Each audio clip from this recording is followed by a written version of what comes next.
September 1941. I've always felt responsible for World War II. The first thing I remember liking that liked me back was food. I had a bad puberty. It lasted 17 years. I'm a high school graduate. I went to art school. My entrance exam was on a book of matches. I decided to move out of the house when I was 24. My mother still refers to this as the time I ran away from home. Eventually, I ran to Minneapolis, where it's cold, and I figured I'd keep better. Now I'm back in Manhattan. New York, this is your last chance.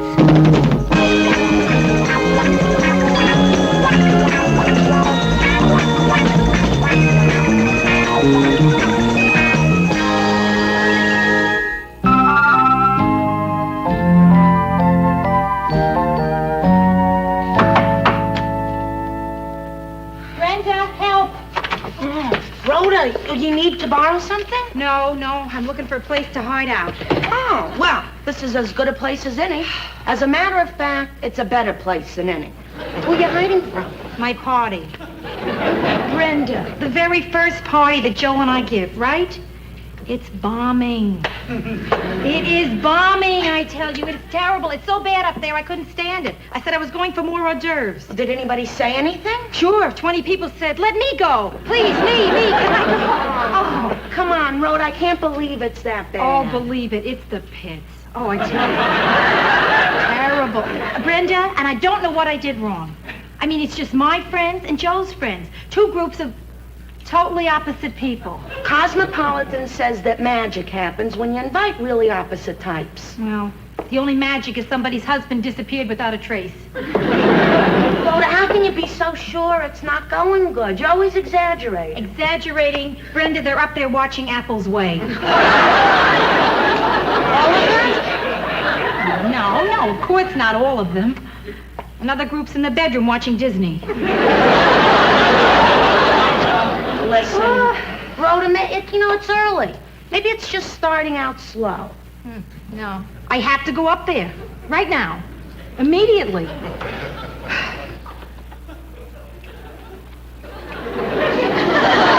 Yeah, you have to go back. Thanks a lot. I was hoping you'd say this is for your own good and knock me unconscious.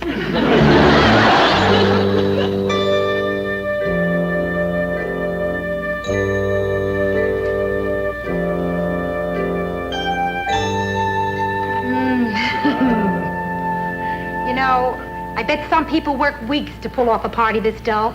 But we did it like that, Joe. We got the knack. Yeah, so we're not party givers. It's not the end of the world. Besides, one good thing came out of it. I found out who my real friends are. Yeah? The ones who admitted they were having a rotten time. Come on, Joe, you're taking this so good. You really are.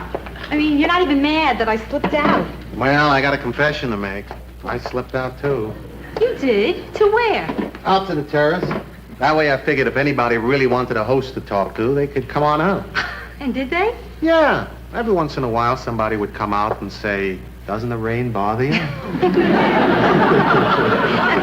it. What are we laughing? This is serious. Now, this is a crisis situation. Right, the first party of our married life died. Now, we got to figure out what we did wrong, huh? Now, I think I did bad because I was over-anxious, scared. I mean, I wanted all your friends to think you were the lucky one. Yeah. I was nervous, too. Gee, Joe, we are not a hit with people. You know, I mean, what's going to become of us? I can see us now, two old people huddled together, playing checkers and humming. Well, the party really would have been great if only Charlie had shown up. Charlie? Yeah, you know, Charlie Burke. Charlie, my best friend since I was 10 years old. He was my best man at my first wedding. Right. What kind of best friend is he that doesn't show up when you most need him? Well, he's a single guy and Yeah. he's busy a lot, you know. Right. Maybe I'll give him a call tomorrow. He'll come over, huh? Terrific. Joe, that's what we should have done in the first place. Start with one guy and then gradually work our way up to an entire couple.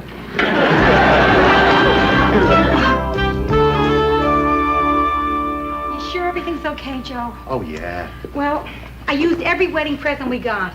Except for the bun warmer. But unfortunately, nobody gave us any buns. Hey, relax. Charlie will never miss him. Yeah. Now, which candle snuffer should I use?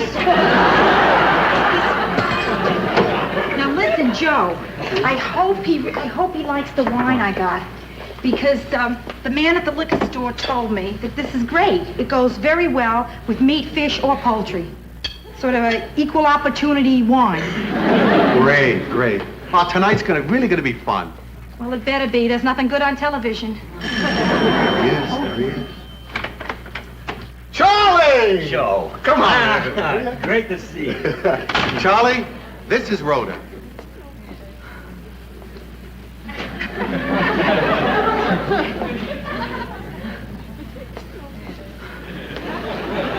Joe, I love her. Hey. You know, Joe's told me so much about you. I'm really glad I finally got to meet you. Oh, listen, Charlie, I'm glad to finally meet you, too. You know, you're a great-looking girl.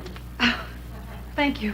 No, I mean you are great-looking. Oh, thanks. Not just good-looking or attractive, you know what I mean. No. You are great-looking. Oh, really, come on That now. great dress. Oh, yeah. Makes you even greater-looking. Stop! I'm not. I'm You really... are untrue. You are a great-looking girl. Now, what are you? I'm a great... Looking girl. Yeah. Joe, did you see the Knicks game on the tube last night? Oh, yeah. That Fraser, is he something or is he something? Oh, he's really something. Remember that jump shot at the end of the third quarter? Was Yeah. that incredible? Yeah, not only yet, but he's got a thing he does. You Hey, know what Charlie, this thing with the pink ribbons on it for me, huh? This is for you. Oh, thank you, Charlie. I think it's the perfect housewarming gift. There's a maid in here? Great sense of humor, a maid in here. Oh, that's funny. Yeah, it's really delightful to hear some of the things you say.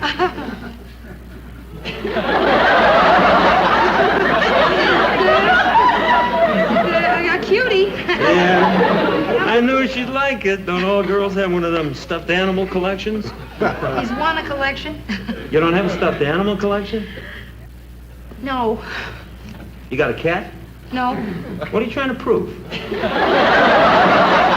It's okay. We all got our hang-ups. It's great. Hey, Charlie, what can I get you to drink, huh? Scotch, gin, vodka? What's your No, pleasure? you got a brew. Oh, yeah, sure. Yeah. Rhoda? No, nothing, thanks. Charlie, I hear you're in the computer business. Yeah, that's right. Yeah? It's a great business. Uh-huh. The best.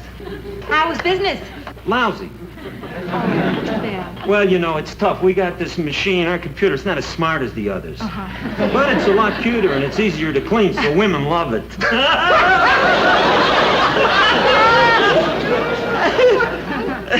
I'm waiting for the self-cleaning model. Then we're gonna get one.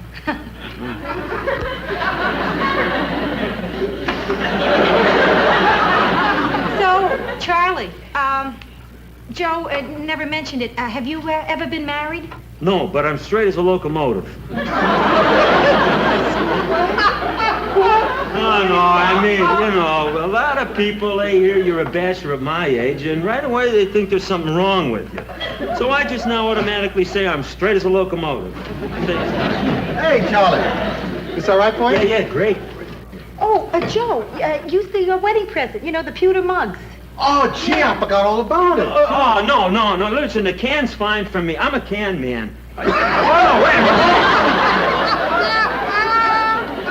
I did right in front of you. Hey, Rhoda, how about dinner? Charlie's probably starved, huh? Right. Come on, let's all sit down. Charlie, here. I'll bet you're a great cook. No, I'm a great little cook. Yeah, right. Hey, Joe, are you on the cable? Oh, yeah, sure, what? Why? The Rangers game comes on in a couple of minutes. We could watch it while we eat. Oh, gee, Charlie, Rhoda went to an awful lot of trouble. Oh, You know. she certainly has, yes. Yeah, listen, I was kind of hoping we could talk, you know, and get to know one another. Oh, you're right. You're absolutely right. We'll leave the sound off.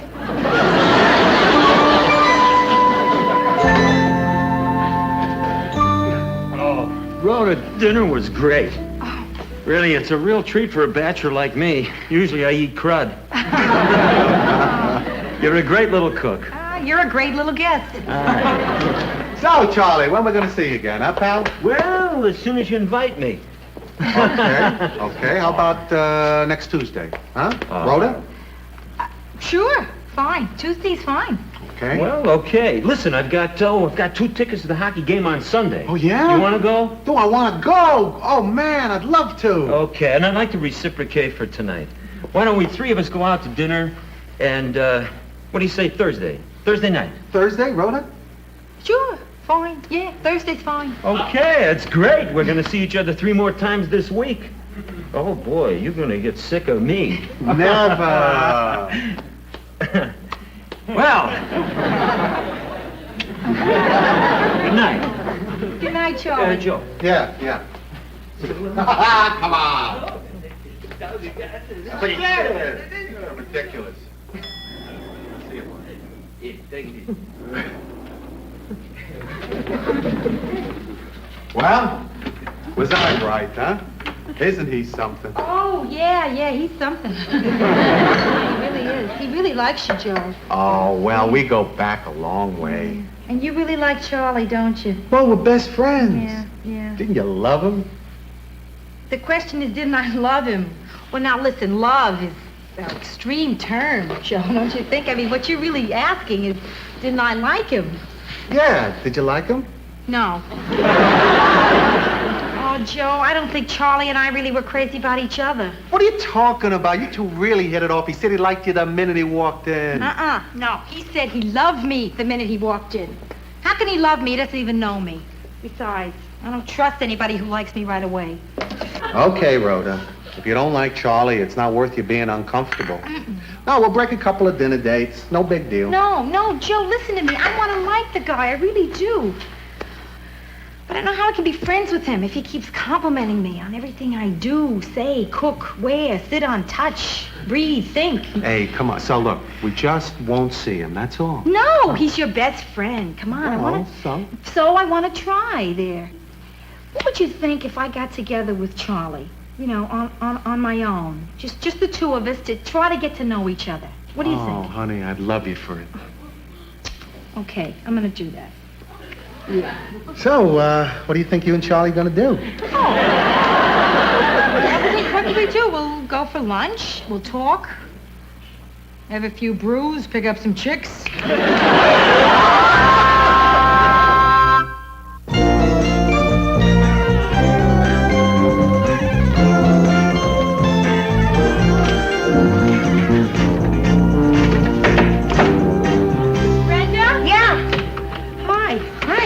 Boy, I caught you at a bad time, right? Were you going out to exercise? No, I finished. The exercise is trying to get it out of the closet.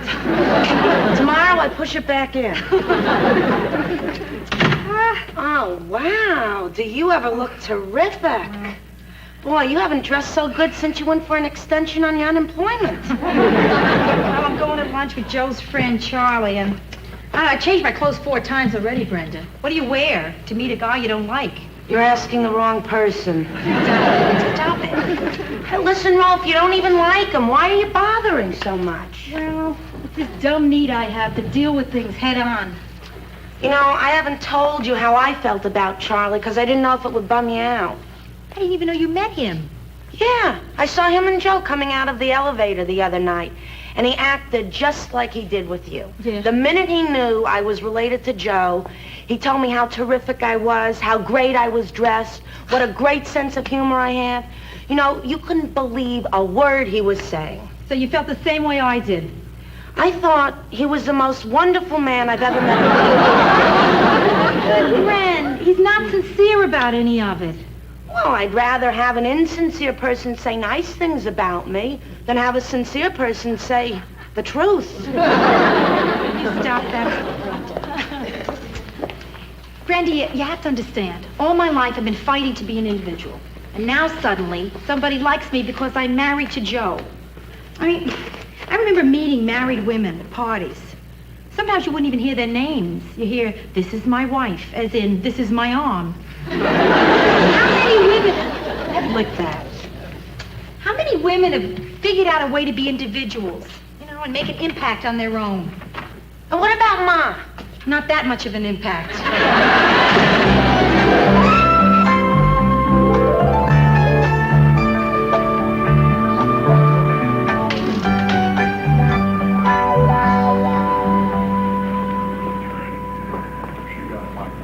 You got like 1,000 hours.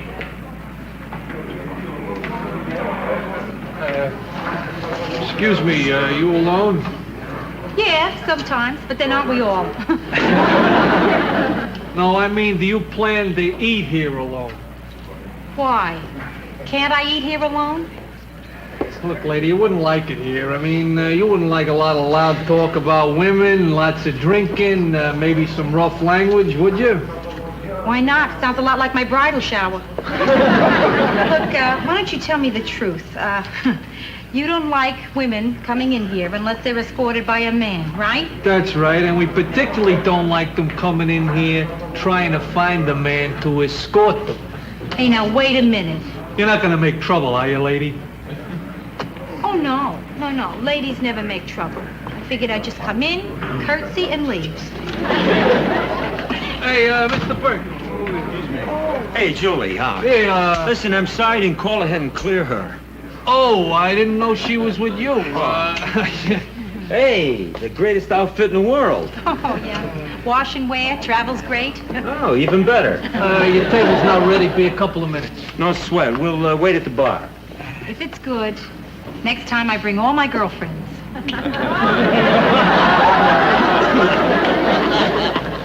I'll have a scotch and soda. Rhoda? I'll have a brew. So how's the old man? Joe? He's fine. Yeah, he looks great. You're really taking good care of him. Oh, well, what's a wife for, right? Right. Hey, I like that, whatchamacallit there on your head. What do you call that? Hair. Hair. Hey, how's it going there? Yeah. So, Rhoda, well, what are we doing here? I mean, what did you want to talk about? Okay, Charlie. It's a little tough to get into. I mean, can you give me a minute? I mean, you talk. Me? Wait a minute. You call this meeting. I mean, I can't just stand here and talk to you like you're some girl I'm taking out. Well, why not? Well, no, I can't do that. Sure you can. No, I don't what do you think say so. to them that's different than you would say to me? Well, I'd tell them things about my life, you know. Well, like what? Well, like when I was 9 years old. It was Christmas. Boy, I was really a poor kid. I had no money at all. The only presents we got came from the welfare worker. I got a hanky and an orange. Oh, that's beautiful. That really is. Boy, now why couldn't you tell me that? Are you kidding? You're my best friend's wife. I don't want to come on to you. That was a come on? That beautiful, that touching story was a come on? Works every time. Table's ready, Mr. Burke. Listen, Charlie, that story, that lovely story you just told me, that wasn't true. Well, sure it was true. That's not the point. Lots of things are true, but they don't work. I don't know what you mean. Look, well, all right, like an example here. The story I just told you about when I was 9. Yeah? Right? It was Christmas. Well, the next year, when I was 10, my father had a job. We had a tree. I got a few toys. Huh? That's it, see? Nothing. Okay. Okay, Charlie. I think I'm ready to talk now. I feel that you and I have... I'm not ready. Rhoda, hey, maybe I can... Let me go first. Oh, yeah, listen, that would be good. Thank you. Rhoda, I don't like you either.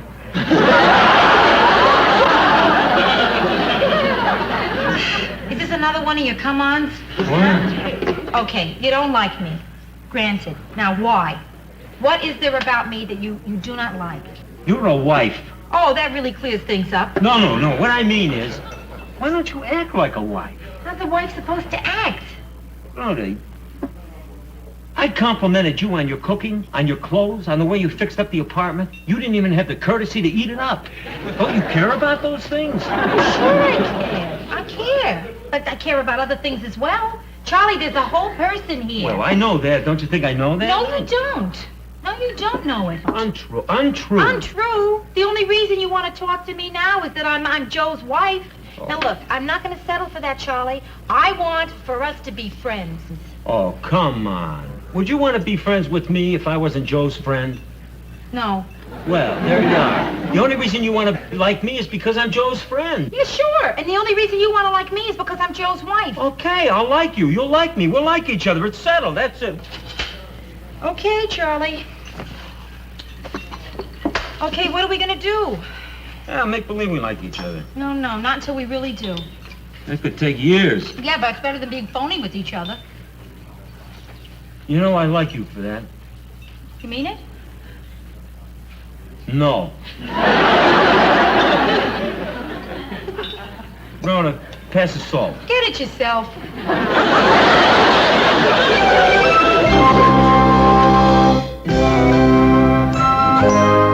Okay, Charlie, listen. I figure I'm going to be married to Joe for a long time. So maybe we ought to try this again. After a while. What for? Because I want us to be friends. How do we do that? We don't like each other. What? We could try. Oh, try. Listen, why can't we at least try to be real friends? Huh? Why If not? I told you, you'd really hate me. Yeah? Try me. Just try. All right, I'll try. I think men are more interesting than women. Oh, come on, that's ridiculous. I think men are more fun than women. That's a totally irrational statement. All right, I'll go one further. I like men better than women.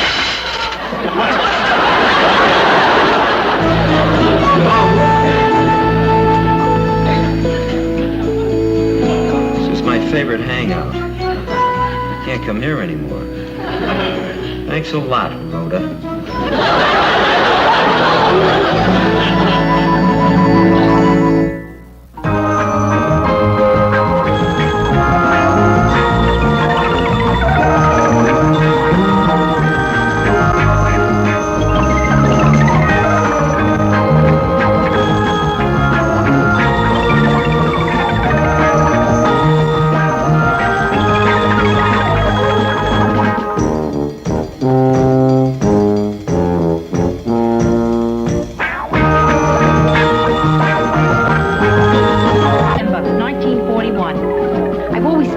responsible for World War II. The first thing I remember liking that liked me back was food. I had a bad puberty. It lasted 17 years. I'm a high school graduate. I went to art school. My entrance exam was on a book of matches. I decided to move out of the house when I was 24. My mother still refers to this as the time I ran away from home. Eventually, I ran to Minneapolis, where it's cold, and I figured I'd keep better. Now I'm back in Manhattan. New York, this is your last chance.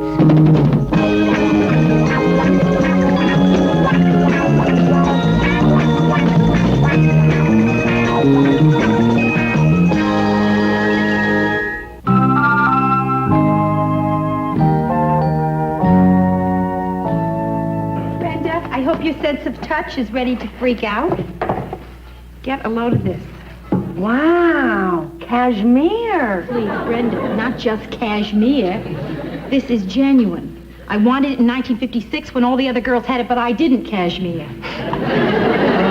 I think I know the feeling. That's how long I've wanted a date who didn't wear glasses. Brenda, this is the most wonderful Christmas of my life. I mean, I'm married, and I had an incredibly good season window dressing. And I wasn't going to tell anybody this, but for the first time in my life, I have money in the bank. How much? $2,000. You're kidding. No. How'd you get that much? Well, I got this terrific system for saving money. See, you got to work hard and make a decent salary. Then you marry somebody and you bank every cent you make. Yeah, well, I'll keep it in mind.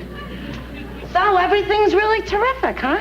Well, not everything. No, Joe's been kind of down lately. But now that I'm through with the season, I can spend more time with him. Well, what's he down about? Well, I think it's the business. It's not going so good right now. But I figure Christmas has got to be the slow season for demolition, right? Well, you know, it might be slow for demolition, but it's the big season for doormen. Did Carlton hit you up for a gift yet? No, but he registered his pattern at the liquor store.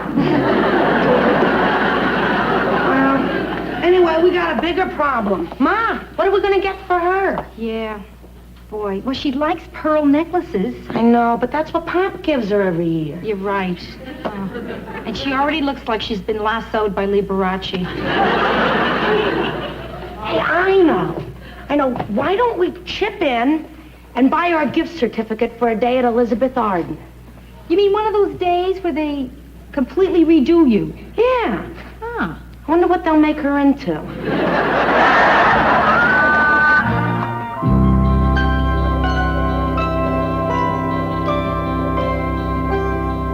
You know, when I first got into this business, I dreamed I'd be demolishing skyscrapers.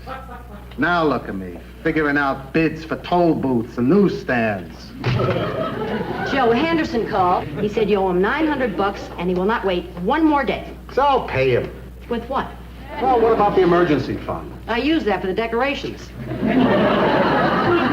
You know, all this aggravation would disappear in a minute if we could just land that city contract. That's a 20-story job. That's going to one of the big boys. You can forget that, Joe. How can I forget it? Just one job, one like that, and I'd be over the hump for a year. Meanwhile, what are you going to do about these bills, Joe? I don't know. Just wish these bills would disappear like the jobs do. Well, there's a bright side, Joe. You can hold up on my salary for a couple of weeks. I don't need it. You don't? No, I made $34,000 this year. That's more than you made, Joe. Hey, you know, something's strange when the boss makes less than the employees. Well, I got a great union. But it wasn't that easy now. Some weeks I had to work 35, 36 hours. You know, I think I could have done better with a union job myself. Hey, it wasn't no sense me getting in the union. You know, they kind of suspicious of us college guys. Yeah? Then how'd you get in? All it took was a job interview. 17 civil rights lawyers working day and night for 4 years. I'll never forget the interview. Hey, they had 16,000 guys in the union, and all of them were white. So I walked over to them and I said, hey, you got 16,000 guys in the union, and none of them black. And they acted real surprised. I said, not one? I'm sure I saw one. Well, what do you know? Not even one. 40-something now. Well, that was a long time ago, though. Now we got 3 in the union. Ah, damn it. Sometimes I think it's my fault what's happening with the business. But it's not. I mean, I'm out there all the time, hustling, bidding on every single job. But I'm not romancing people, you know? I'm not doing the cocktail circuit. I'm trying to play it straight, and they're stealing me blind out there. I tell you, I swear there's no way a guy can win out there. Hey, Joe, why don't I give Henderson a call? Now, he's the guy we owed the longest, right? Yeah. Maybe I can stall him for you. Henderson, no way. The guy's got a wrecking ball for a heart. You're making him sound nicer than he is. Ah, it doesn't hurt to try. Mr. Henderson, Justin Culp here. Yes, Merry Christmas. How are those 6 beautiful kids of yours? Uh-huh. Yeah. Tell you why I'm calling. We're going to buy each one of the kids a bicycle for Christmas. Oh, yeah, those 10-speed racing jobs. That's right. Oh, just tell us where to send them. Uh-huh. Okay, Mr. Henderson. Merry Christmas. By the way, Mr. Henderson, we're going to be a little late with the payment. Yeah, I knew you'd understand. Okay, thank you. Bye-bye. Well, I bought you some time. Yeah? How much? Till Christmas morning. If you want any more, you're going to have to come through with them bicycles.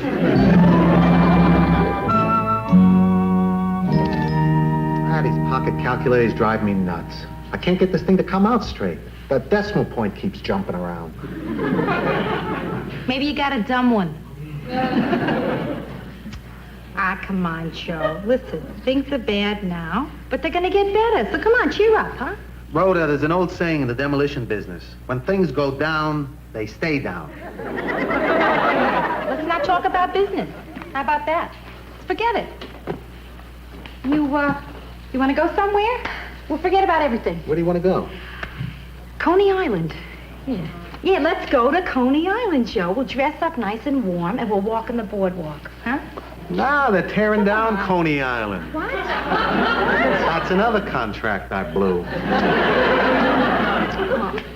All right, Joe, okay. You win. Listen, what am I doing here trying to cheer you up, right? This is serious. So, if you want to feel bad, you got to just feel bad. Maybe you need a good cry. No, I really mean it. I do. Man, I don't cry. Never? Even when you were a kid and somebody stuck his fingers in your eyes? Nope. Not even when Bambi got caught in the forest fire. Oh, I got a little lump in my throat about Thumper being in danger, but I didn't cry. Well, I can't get over this, Joe. I can't. I mean, you're usually so open about all your other emotions. Crying's a great release. It is. I mean, you get a chance to let out all those pressures that build up inside. You know, my mother used to always tell me, if you hold back a sneeze, you could blow your brains out. So what are you trying to tell me? That if I hold back my tears, I'm going to drown? Hey, Joe, wait. Now, look, what do you got against crying, Joe? I mean, wait a minute. Is this some macho trip here? That men can't cry? Oh, Is that no, what you're doing? no. Crying's okay. In fact, I sometimes envy people who can cry. So what do you do when you're sad? I don't know. I guess I cough. Okay, so you don't cry when you're sad. Did you ever cry when somebody did something really beautiful for you? Huh? I guess nobody ever did anything that beautiful. Well, tonight could be the night. What do you mean? Okay, Joe, get ready. I was going to give this to you next week, but I think I better do it right now. It's my something beautiful. I know you're going to love it. If this doesn't make you cry, nothing will. $2,000. The only money I ever saved in my entire life, Joe, and I want you to have it. Now, you got to take it. Here, you got to. I was going to give you a check, but I knew you wouldn't cash it. Do you know how wonderful it is to have the only money you ever had, to finally save it up, and then you're so in love that it doesn't even mean anything to you? Do you know what that means, Joe? I mean, all my life I've been hung up on money. I have. And now here's the moment that I have it, and I'm just so much in love that it doesn't... Go ahead, Joe, cry. It's good for you. You gotta let it out. It's great if you do. You'll feel much better for it, and it's okay. It's okay. I really understand. I do, and it's all right. It's not unmanly. Hi. Is Joe up yet? Oh, yeah, he's up and out. He's gone to work. On a Saturday? Yeah, the poor thing's out making the rounds. He felt he should do something to drum up a little business. Did Ma call yet? No. But she's going to, isn't she? Yeah. That woman is amazing. I mean, there's something mystical about her, Brenda. I know. I remember when I was a kid, she always knew when I got in trouble at school. For a while there, I thought she was bugging my thermos. I know the feeling. I've been battling it for years. But I finally figured out a way to fool her. Oh, Ma. Yep. Oh, tell me, Rhoda, you gotta tell me. Oh, listen, it's very simple. It's all a matter of acting and perfect voice control. One slip, and right off she asks you what's wrong. And then you can't get off that telephone with her without a pair of wire cutters.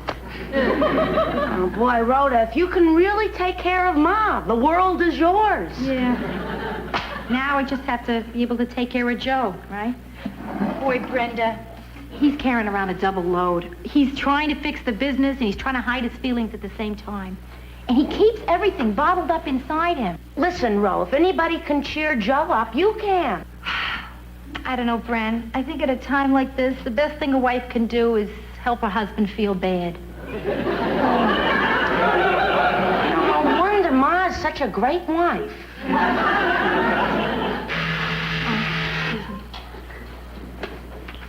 Hello? This is Carlton, your doorman. Yeah, I know. What? I'm just calling to see if you like my gift. What gift? Take a look in the hall. Okay, Carlton, just a minute.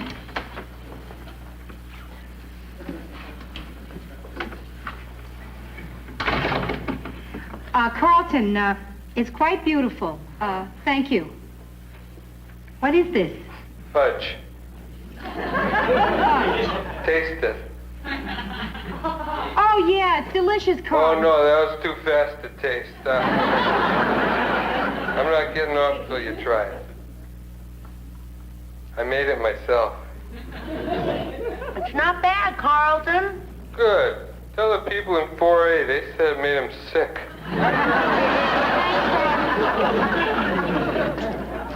Okay, Joe, these are the people that owe you money. This pile, these guys are 60 days overdue. These are 90, and these guys have totally disappeared. I've tried everything. I just don't know what to do anymore. Well, there's one thing you didn't try, Joe. What's that? Collection agency. Why didn't I think of that? Because you probably didn't grow up in Harlem. But it balances out. I have no idea what an Avon lady is. I don't know. A lot of these guys are my friends. Gentlemen. Charlie Curran! Hi, Joey. Long time no see. How's everything, pal? Well, you know how it is working for the city. I travel around, I look at bids, I give out demolition jobs, you know. Boring.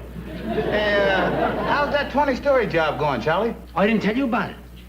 You know, you're not gonna believe this, Joey, but the bids on that job are so close. I mean, it's amazing. It's almost my whim who gets it. They're close. You mean we still got a chance? Everybody's got a chance, Joe. Yeah, well, when we're gonna know? You know, it's funny, we've known each other all these years, Joe, and we never really talked. We're talking about never talking. No. We talk, Charlie. No. We talk. You missed my point, Joe. I mean, we never talk about the sort of things that you might want out of life. What are the things that I might want? Like, what do you want, Joe? Out of life. What do I want out of life? What do you want out of life? Tell him what he wants to know. Well, I don't know. I mean, the usual stuff. I want my wife and I to have a great marriage. I want my son to turn out right. I want maybe another kid. Keep up my health. How about you, Charlie? Me? I want the biggest Cadillac they make. But that takes cash, Joe. You know what I mean? I mean, that really takes cash. A lot of cash. Charlie, you mind if I speak to my associate alone for a minute? Mind. Justin, not only would I not mind, but I respect you for it. I'll tell you what I'm gonna do. I'm gonna take off my coat. The bids. The bids are in the coat. And I'm gonna hang it right here on this coat rack. Then I'm going inside to wash my hands. And Joey, you just knock on that door when I'm done. Nice shirt. Merry Christmas, Joe. Ain't you gonna look at your present? What do you mean? The guy's asking for a bribe. Right. Fellas, I'm only the bookkeeper, but this is something we really should not do. Why not?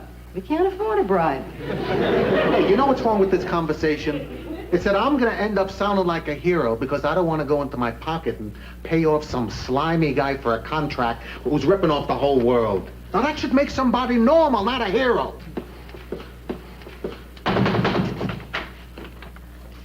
Charlie, I'm not paying you off any bribe.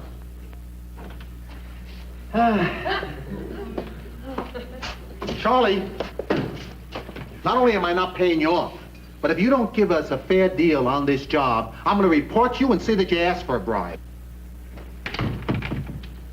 You know what that is? That's blackmail.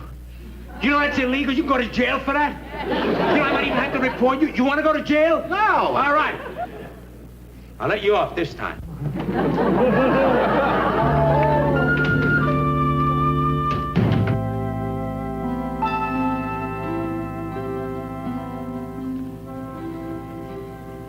Joe, what time is it anyway? Oh, about 3 o'clock. Joe, funny thing just happened in there. I was lying in bed, half asleep, hugging you. And suddenly I realized you weren't there. I think I'm having an affair with your pillow. Joe, hey, you want some coffee? Nah, just keep me up. Do you want a pillow? Rhoda, why don't you just go back to sleep, huh? Are you crazy? Who sleeps at 3 o'clock in the morning? Don't smile. That damn business is like one big Dempsey dumpster. If anybody's having trouble getting rid of money, they can just stick it into my business.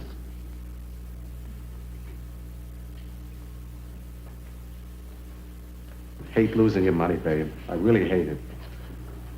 The only thing I hate more is having to tell you that I lost it. Oh, Joe, listen, it was our money. Really. What am I talking about? It was my money. It's true. But I don't care. Nobody ever cared less than I care about that money. I'm telling you. But I want to tell you something else. What does make me feel bad is what you're carrying around inside, and I can't help.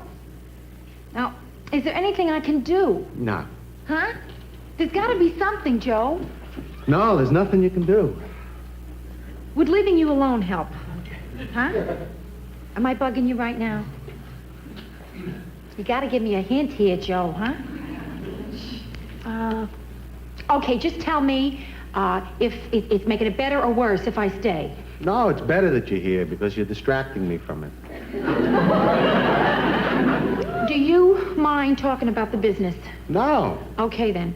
Tell me, what's a Dempsey dumpster? Well, it's this big thing, you see, collecting trash. Oh, I always called that Cousin Arthur. Hey, listen, I want to make sure, absolutely certain, that you're not worrying over how I feel about the money. Because I don't care. I really don't care. I never had it, so I don't miss it. I mean, it's like Monopoly money, Joe. And I didn't have enough to buy Boardwalk, so what difference does it make? It'll be okay. What'll be okay? This business, the money thing. But I'm talking about you. Are you going to be okay, huh? Is this terrible what I'm doing? Am I doing exactly the wrong thing here? This is the kind of thing I always screw up, Joe. I mean, I care so much about you feeling bad that I forget you're feeling bad. Joe, have you cried? Oh, don't start with that. I'm telling No, that's not a good subject for me to talk about right now. I think it's a very good subject for us to both talk about right now. Now listen, you can't go on keeping all this stuff inside of you. It has got to come out somehow.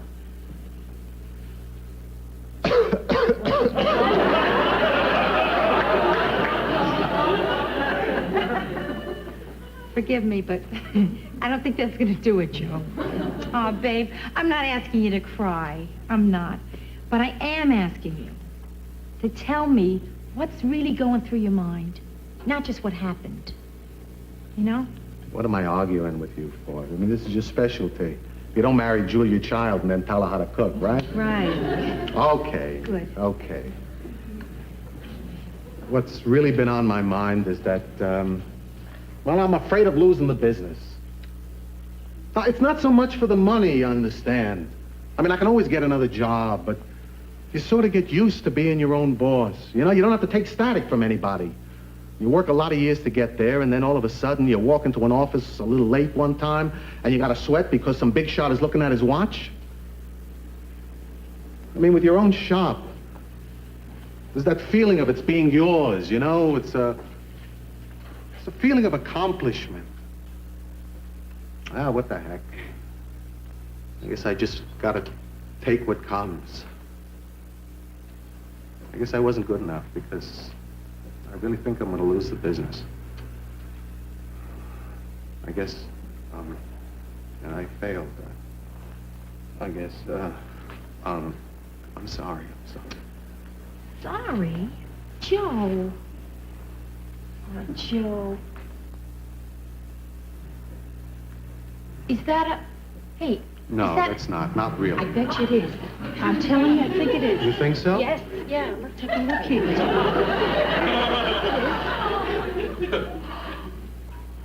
Oh, Joe. No, we're not sure it was a tear. Come on, Joe. Come on. It was a tear. What could it be? Well, it's a start anyway.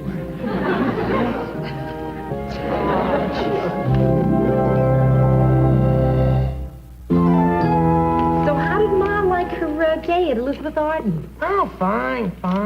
Yeah? So tell me, how did she turn out? Well, she was still Ma, but she looked like somebody shellacked her from head to foot.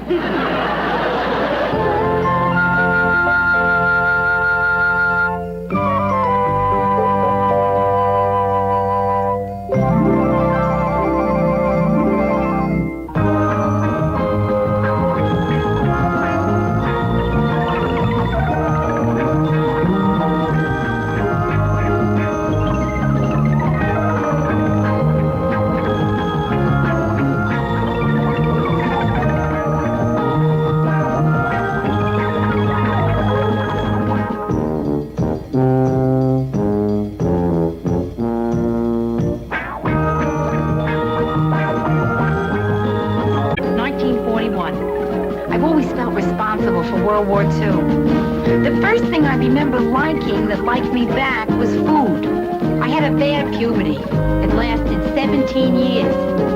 I'm a high school graduate. I went to art school. My entrance exam was on a book of matches. I decided to move out of the house when I was 24. My mother still refers to this as the time I ran away from home. Eventually, I ran to Minneapolis, where it's cold, and I figured I'd keep better. Now I'm back in Manhattan. New York, this is your last chance.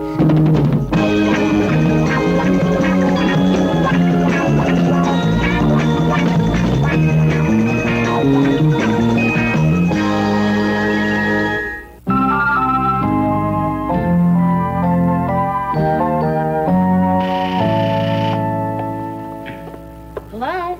Hello, this is Carlton, your doorman. Yes, Carlton. So what's new? What? Well, things are kind of slow down here. I just want to know what you're doing. Well, right now I'm about to be late for a formal dinner thing I'm invited to because I'm wasting my time talking to you. Wasting your time talking to me. That's funny. That's what your mother said. When did my mother say that? Oh, didn't I tell you? She's on her way up. By elevator. Oh, thanks for letting me know, Carlton. At your service.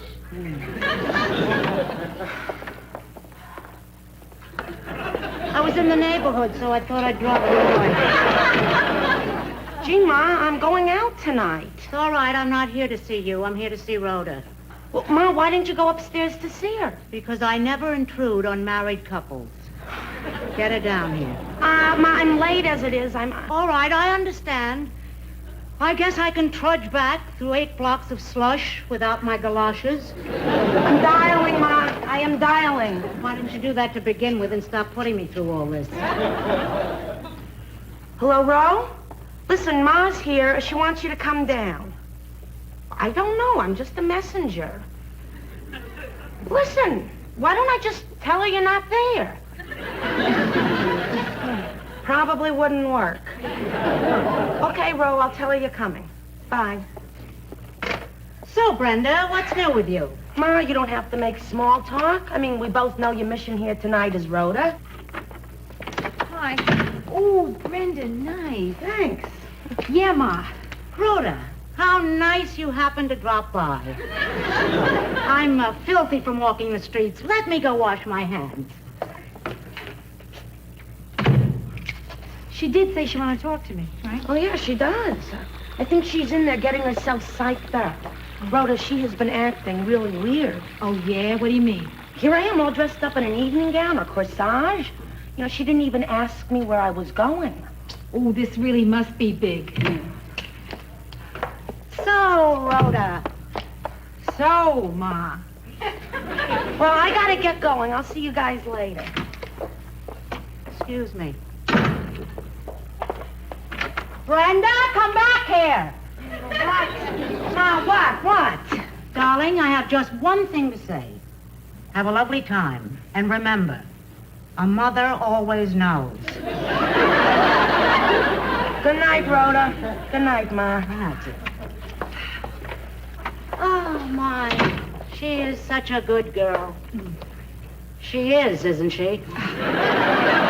Ma, give me a break. Listen, Joe's waiting upstairs. Can you please tell me what's on your mind? Rhoda, you have been ducking me for weeks. I know there's some kind of trouble.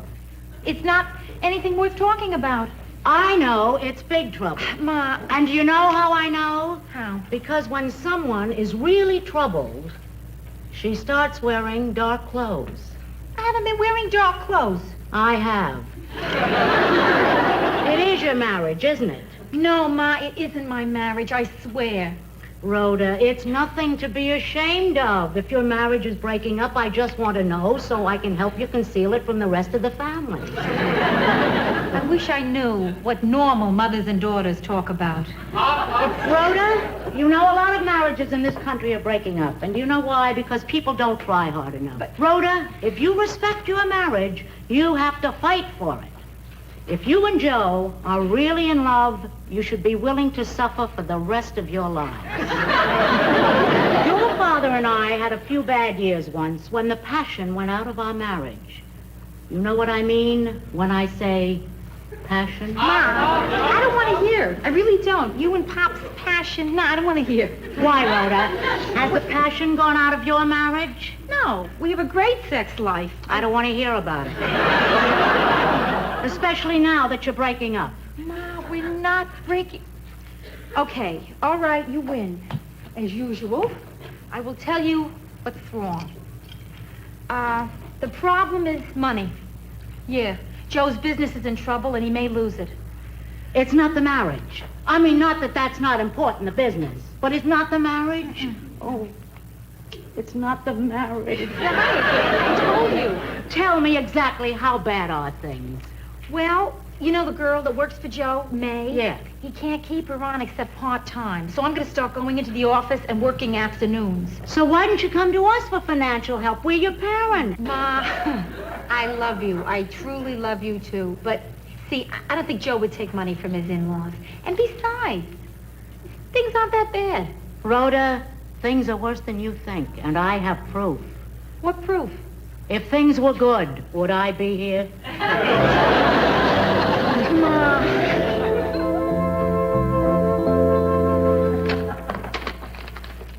Mr. Gerard, your mail. How am I doing so far? Not so good. Huh? What's the matter? What's wrong? We're bankrupt. What? Yeah, all those guys that we owe money to, they're suing us. You're kidding. I do one thing. I hand you one letter, and the whole business comes tumbling down. Why couldn't I have handed you this one first? Your subscription to Fortune magazine ran out. Bankrupt, huh? Well, I guess that's it. Joe. Maybe not. What do you mean? Maybe not bankrupt. I mean, I was talking to Ma yesterday. She said if we needed money, she would be anxious. Oh, no. They would love to help us. No. They would, Joe. No. Where does the guy go to vote yes? No, I can't do it, babe. I just can't go to your folks for money. Joe, it's not a question of whether you can go to my folks for money. The question is, do you want this business? Yeah, sure, I want this business. Okay, then, that's settled. I'm going to call them, have them over for dinner tonight, and we'll ask them for the loan. Okay? Boy, it's gonna be murder asking your father for $7,000. $7,000? Okay, I'll invite them for the weekend.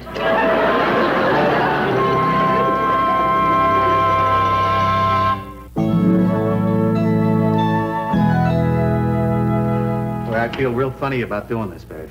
Joe, I don't feel so normal myself. Boy, don't things get weird the instant you go to ask somebody for money? I mean, for the first time in my life, I'm worried that my folks won't like what I cook. Of course, the real problem is nobody under 40 knows how to make chicken the way my mother likes it. It's a lost art, kind of like glass blowing. You know? I think it has something to do with the paprika. Oh, there you are. Here.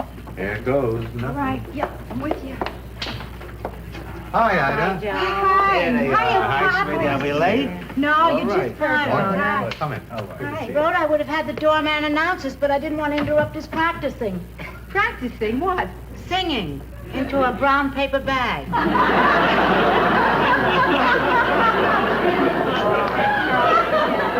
I have a surprise for you. Yeah? Yeah? Yeah. You'll never guess what I'm making for our dinner. What? If I don't drop it. Wait a minute. Oh, good. Chicken. Rhoda, that's wonderful.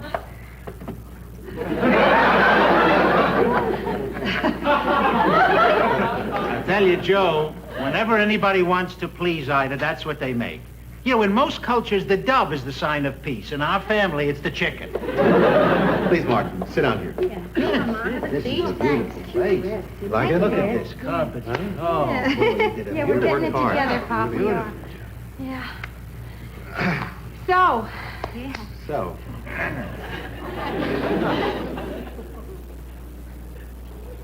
Ma, you remember yesterday when we were talking, and you spoke of, helping us? Yeah. Pop, Joe and I'd like to ask you something. Of course, of course. things have been a little slow with the business, and, Oh, Joe, you don't have to tell us all this. We're family. What do you want? No, Ida, look. I want you to really understand what's going on. Now, we need $7,000 to get through the next 2 months. That's to pay all the regular bills and, you know. Oh, Joe, listen. You don't have to give us all of these details. I mean, we're not a loan company, we're family. Take $8,000. Now, I want you to know, I would never ask this if there was any question in my mind that I couldn't pay you back with interest. Interest. Listen, you know what my interest is? My interest is that you should have a lovely marriage and a happy family. That's what my interest is. Go ahead. Just ask. I can't do it. Isn't he a doll? Joe, listen. Now look, I'm not pushing you, honestly. It's whatever you want. But keep in mind, it's a loan. A loan. We're not mugging my folks in an alley. I mean, they want to help us. They want to give us the money. They love us. That's right, Joe, and you can't put a price on love. And even if you could, it'd probably be $9,000, right? Okay. Martin, what I've been trying to say is that if you could see your way clear, could you loan me $7,000? No.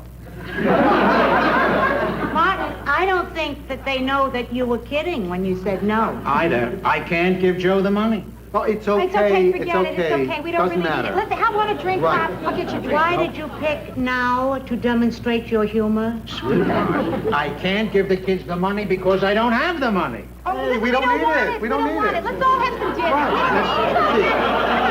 Wait a minute. Let me explain to you. Everything I got is tied up in the market. You know what's happening. My bottom is falling out. Later, I might have it. Who knows? But who knows how long that's going to be? It's just that right now, I can't put my hands on it. We don't need the details. Listen, if you want, I will give you the money. Wait a minute. I have a question to ask. How come if we're feeling the pinch, I don't know it? Ida, the only reason I Martin, didn't this tell... is not to be discussed in front of the children. Ma, Pop, I feel so... I had no idea. I mean, I never imagined you were having money problems. Neither did I. Well, look, if there's any way that I can help with a loan or something. Reflex action. It's all right, Joe. I know how you feel. And I know how you feel, Ma. No, on second thought, I don't. I never had the slightest idea how you feel. How do you feel? I feel like chicken. Let's eat. Okay. I knew I should never have brought this up. Brought what up? We're not discussing anything anymore. We're just here to have a quiet little dinner. I mean, what's to be gained by dwelling on the fact that you can be married to a man for almost 40 years, share the same closets, sleep in the same bed? It's a simple Martin, explanation, I Ida, don't want to talk about any of this until after dinner. So eat fast.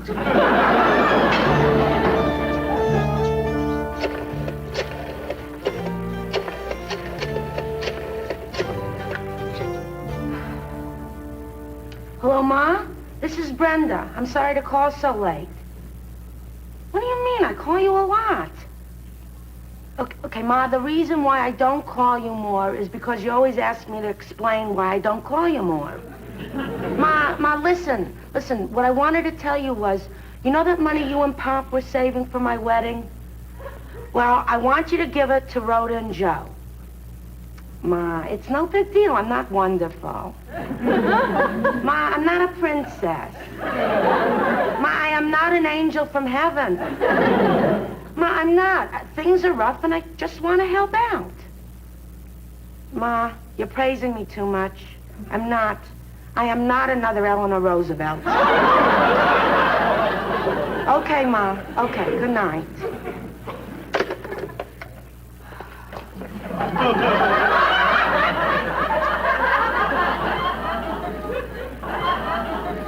But That girl's another Eleanor Roosevelt. An angel. You know what our young Eleanor Roosevelt wanted us to do? What?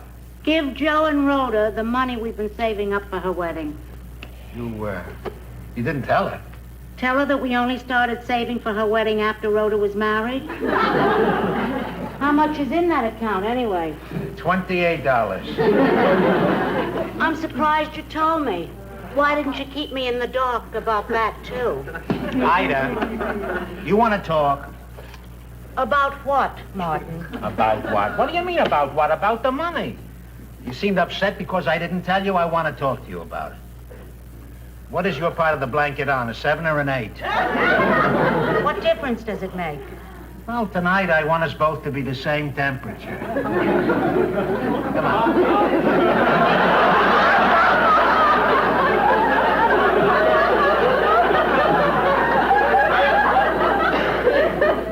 Ida, the reason I didn't tell you was that it's only a temporary setback. We have plenty of money, sweetheart. It's just that everything I have is tied up in the market right now, so it's not worth anything. What you're saying is that we have plenty of money, we just don't have any... Money. Oh, that's a relief. I just feel terrible. I can't help the kids out. Tomorrow morning, Joe has to go in there and close down his business, and there's nothing I can do to help. Hey, it's 11:30. You want to watch Johnny? Not tonight. If you don't mind, Martin, tonight is not the night for me to watch somebody making $3 million a year.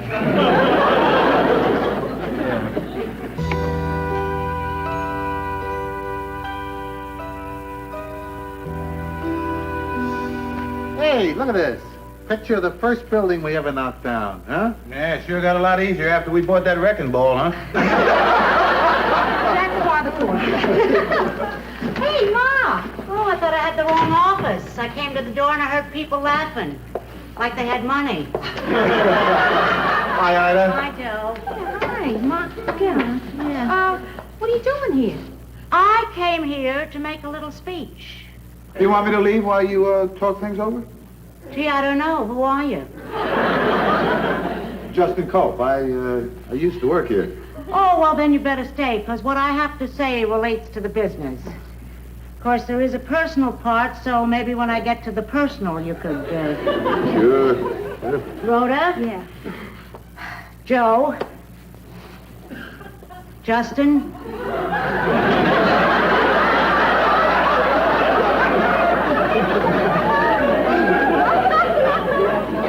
I just came here to ask a question. Why is it that you went to your father for money instead of me? Well, Pop's been working all these years. I figure he's got the money. Rhoda, don't I look like a person who would have something tucked away for a rainy day? I don't know, Ma. When I was married, your grandmother Morgenstern took me into her kitchen and she pressed some money in my hand, and I mean pressed. And she said to me in her broken English, Ida, save this. You should always have something tucked away for a rainy day. You never know when you'll have to move your tent to another village.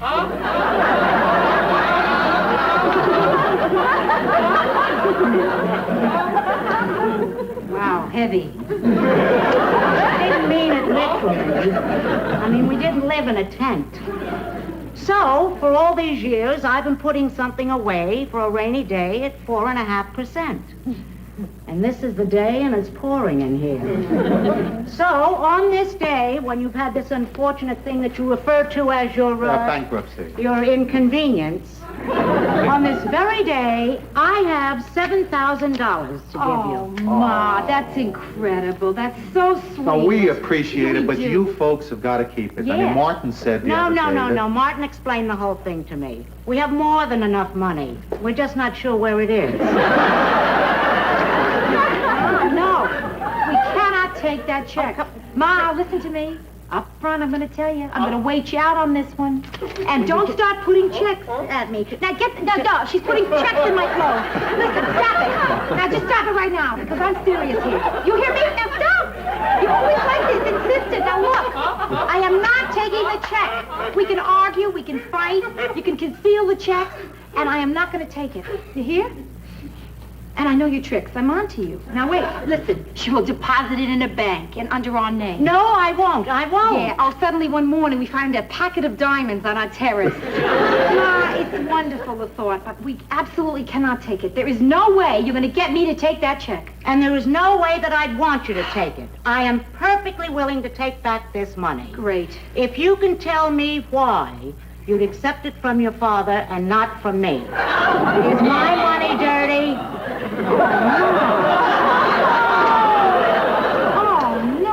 It's not. It's not dirty. Because if you can't tell me and give me a good reason, then the only explanation that I can come up with is that you love and trust your father more than you do me.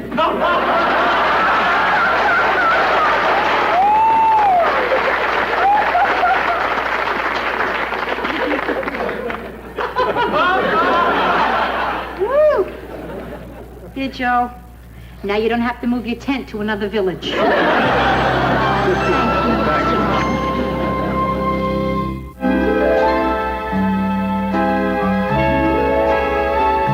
on. Come on.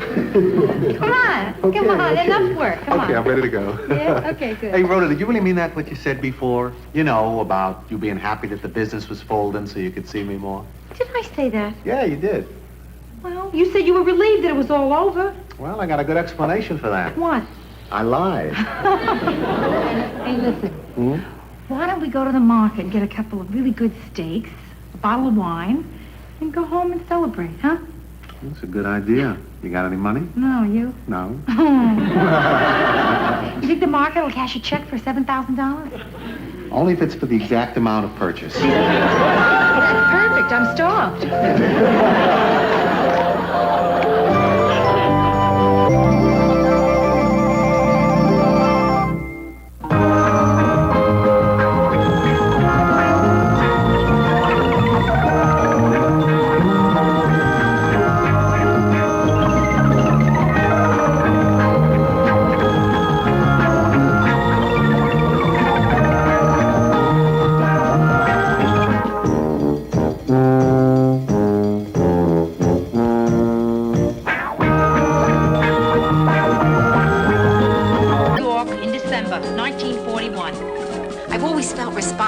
World War II.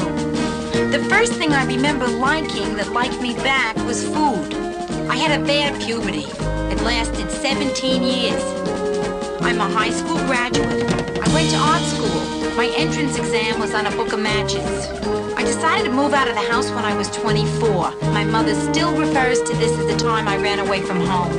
Eventually, I ran to Minneapolis, where it's cold, and I figured I'd keep better.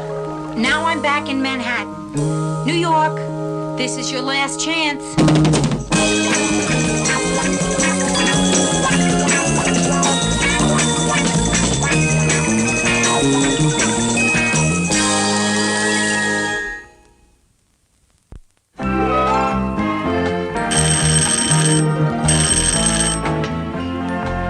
Hi, Rhoda. Myrna Morgenstein? Yeah, Myrna, I know it's you. Well, so many people don't. Come on in. I bet you're surprised to see me, huh? Yeah, a little bit. Well, at your shower, you said to me, why don't you drop by sometime? You know, on the spur of the moment. Uh-huh. But if this is a bad time, maybe I could stop by at another spur of the moment. Oh, no, this is the perfect time. I was just working. Yeah, I'm working on a design for a store window. Oh. But we can talk. Gee, it must be fascinating being a window dresser. You've accomplished so much in your work. I don't seem to accomplish anything in mine. Oh, come on. What are you talking about? You teach high school English. Now, that's got to be very fulfilling. Yeah, but sometimes you wonder as you see them waterbombing Mr. Gunther whether Ivanhoe will have any real impact on their lives. Let's sit down. So tell me, where are you teaching? Our old high school. No kidding. Yeah? And guess what? I looked up our old records the other day. I got to see everyone's IQ. And a strange thing, Rhoda, you don't have one. Yeah, I know. Well, I always managed to avoid taking those tests. I mean, I had enough complexes, right?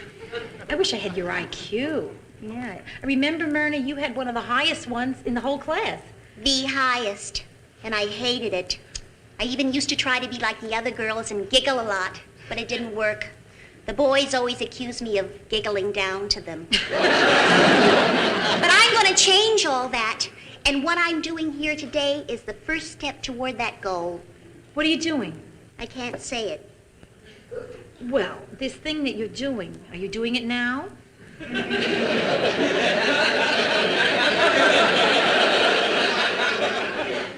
All my life, I wanted to be the kind of person who could do this without doing this right after.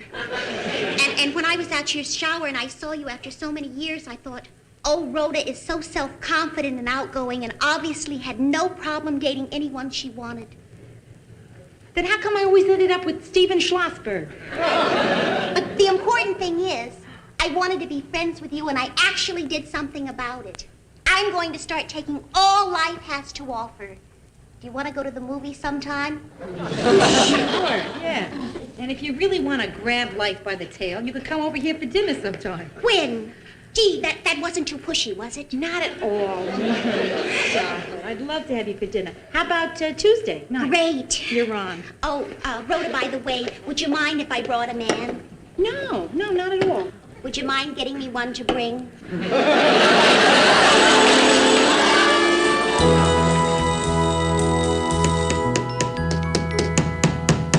Just a little bit further, Joe. A little further there. Good. Hey, can you give me an idea where you want this court to end up, Brenda? In the bathroom. There just aren't enough outlets in there, Joe. Well, how many you need? Let's see, hot curlers, hair dryer, facial sauna, makeup mirror, roughly 11. Oh, wait, make that 12. I forgot my Donald Duck night light. Hi. Hey, you guys, aren't you ready to go to dinner yet? In a couple of minutes. We're almost finished. Okay. Brenda, speaking of dinner, Tuesday night, if you're not doing anything, you want to come up for dinner? Oh, gee, thanks, Ro. Yeah. Hey, listen, would it be all right if I brought a date? Sure. Who? I don't know. I just would like to come with a date for a change instead of solo. Right. You know, I get tired of pretending I just broke up with someone. I used to say my boyfriend was sick. Yeah, I had that poor guy ravaged with every illness imaginable. Then people started getting suspicious, so I let him die. But then I had a good excuse, which was I was in mourning. See that? Oh, well, then I have to get a date, you see. My black dress is in the cleaners. Listen, Bren, it doesn't matter one way or the other, because an old girlfriend from high school, Myrna Morgenstein, from the shower, she's coming to dinner. And she asked me to get her a date, but I told her that I couldn't. Hey, yes, you can. Oh, yeah, we can have my friend Charlie Burke over for dinner. Oh, no, Joe. No, please, no. Oh, it's because you don't like Charlie, isn't it? No, it isn't. It's because I don't like fix-ups, you know? And if I did like fix-ups, I wouldn't fix up anybody with Charlie, and that's because I don't like Charlie.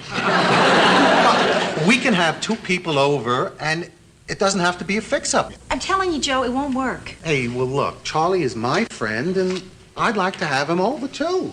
Yeah. Come on, try it. I don't have to try it to know that it will not work. It'll be some crummy fix-up, and then I'll be stuck smack in the middle of it. You're sure it's not going to work, and I think that it will. So do it because you trust me. Do it because I want it. Now, I've never asked you for anything like this before. Yeah. Come on, what do you got to lose? Huh? I've heard that whole speech before, but usually ending with, I swear I'll still respect you. I will give you the exact same answer I gave all of them. Sure. Gotcha.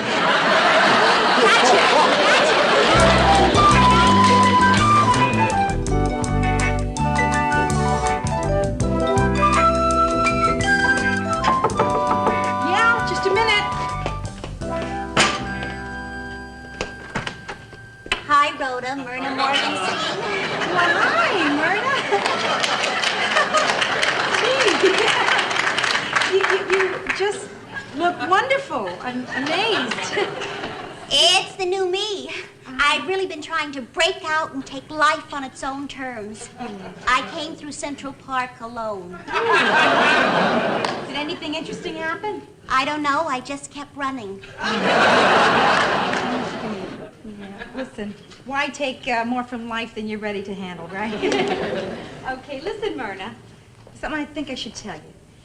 Tonight, there is someone else coming, a friend of Joe's. Now, wait a minute. Just believe me. It is not a fix-up. That's too bad. Hi, Ro.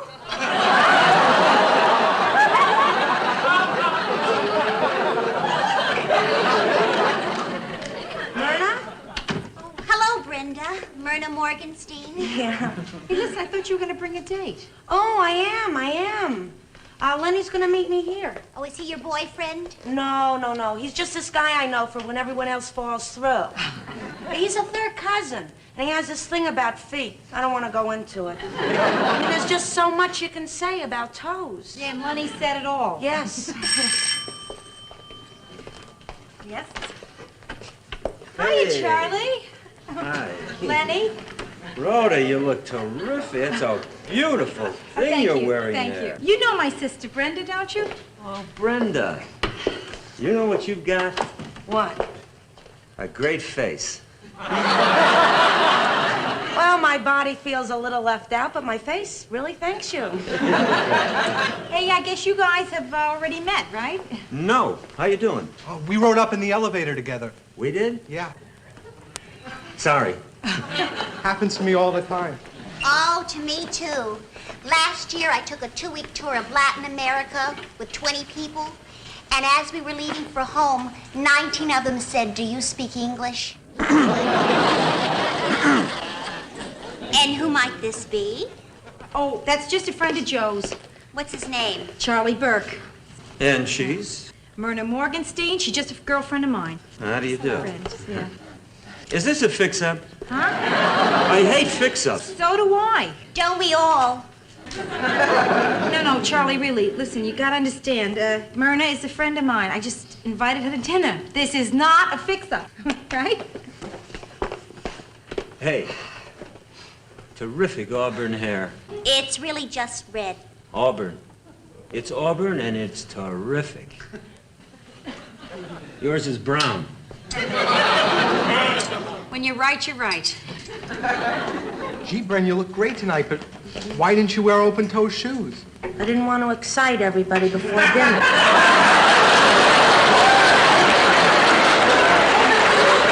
Hey, irregardless of the shoes, Brenda, you look fantastic. Excuse me, there's no such word as irregardless.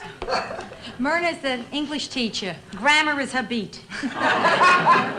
Hey, everybody's here. Charlie. How are you? Good to see you. Hey, I'm sorry, but the liquor store was closed, so we don't have any mixers. But you can have anything you want with water or on the rocks. Oh, water's fine. What would you like with that? Rocks. That's a delightful sense of humor you got there. Have you seen the view from the terrace? Yes, I have. Have you seen it with me? No, I haven't. Hey, what view? 15 supers stacking garbage cans. You'll have a view. I'll be out there. And I'll have a view. She'll be out there. That was very thrilling what you just said. You see, we didn't even try and fix them up. Look. It's a little early to be saying I told you so, okay? He's probably out there having her renounce the Dewey Decimal System. Well, they can't stay out there for long. I mean, it is freezing out there. Yeah, she should be wearing boots. Leather ones, with nice warm fur inside. Brenda. Lenny, no more shoe talk.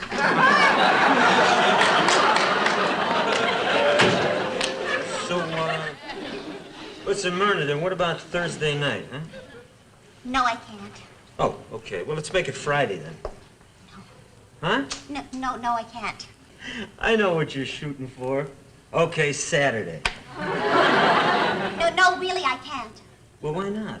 I just can't. Well, I mean, you must have a reason, you know? I mean, you can tell me why not.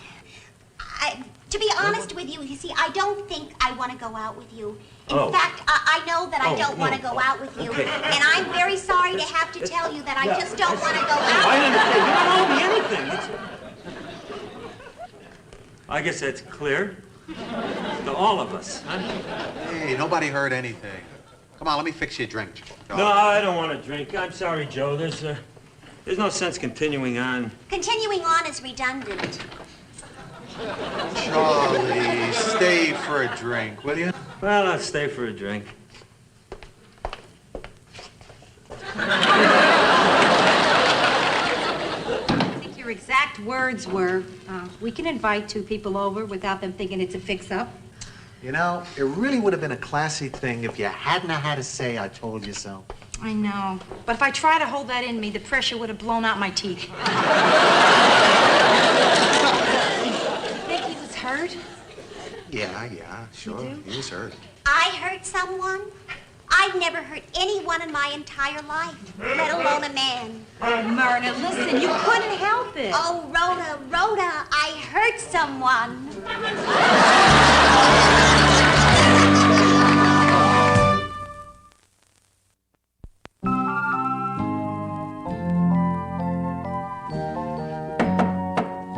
Rhoda? Yeah, it's me.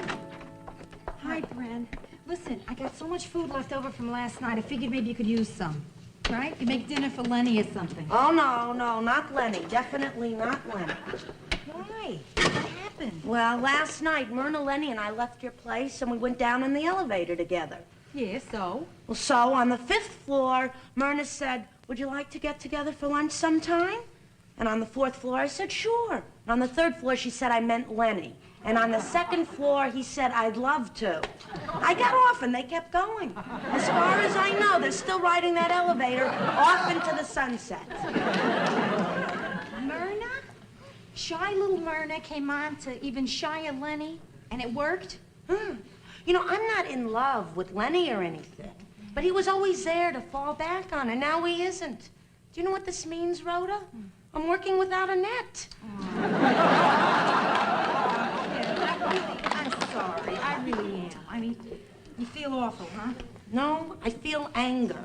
Lots of anger. I mean, how could he go with her?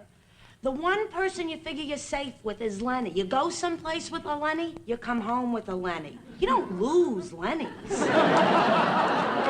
I can't figure how it happened. I mean, Myrna doesn't exactly come on strong.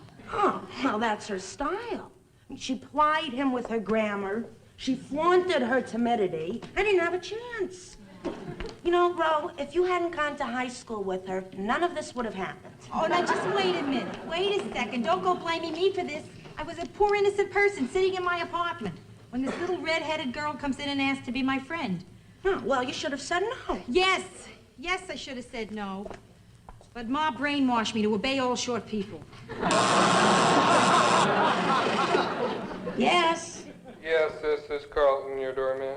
Hello, Carlton. Is your sister there by any chance? Yeah, how'd you know?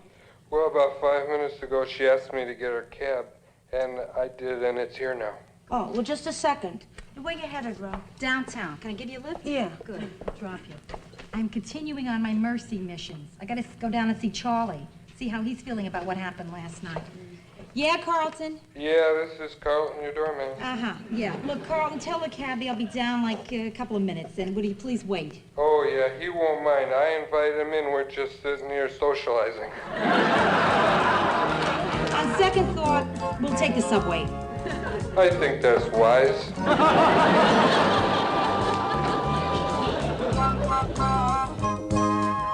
Well, Charlie, I came down here because I want to talk about what happened the other night. Listen, no problem. Just forget it. It's like water off a duck's back. Why did she say no? What reason could she possibly have? Well, I don't know. This sort of thing happens to everyone. You poisoned her mind, didn't you? What? I did not. I didn't. You must have, because no woman's ever said no to me before. Oh, come on, Charlie. Never. It had to have happened to you. No, Come on. well, okay, once, all Yeah, right. right. But that didn't even bother me. Why not? The girl was Elizabeth Taylor. You asked Elizabeth Taylor out? Yeah. Saw her in a restaurant. Yeah? We were making eye contact. A lot of eye contact. She has violet eyes, you know. Yeah, I heard that, yeah. So finally I figured, so what? So she's a big movie star and I'm just a regular guy. She has urges too. So I walked across that room, and let me tell you, it was the longest walk of my life. Then I said, Miss Taylor, my name is Charlie, and I think we both have the same thing on our minds. I'm gonna get your coat now, and I'm gonna walk you out of this place. What did she say? She didn't say anything. But Eddie Fisher told me to get lost. Yeah,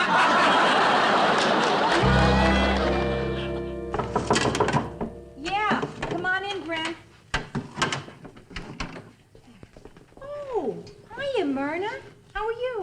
Wonderful, just wonderful. I'm really broadening my life. Yeah, your briefcase, too. Oh, this is my portfolio. I'm taking a life drawing class at City College. Oh, yeah? Yeah, you know, with a live naked model. That was a big step for me. Oh, before you take any more big steps, I want to talk to you. Oh, just give me a second to unwind. I've had such an exciting day. I've been making so many new friends, Rhoda. We go out after class for coffee. We talk about art, music, diaper rash.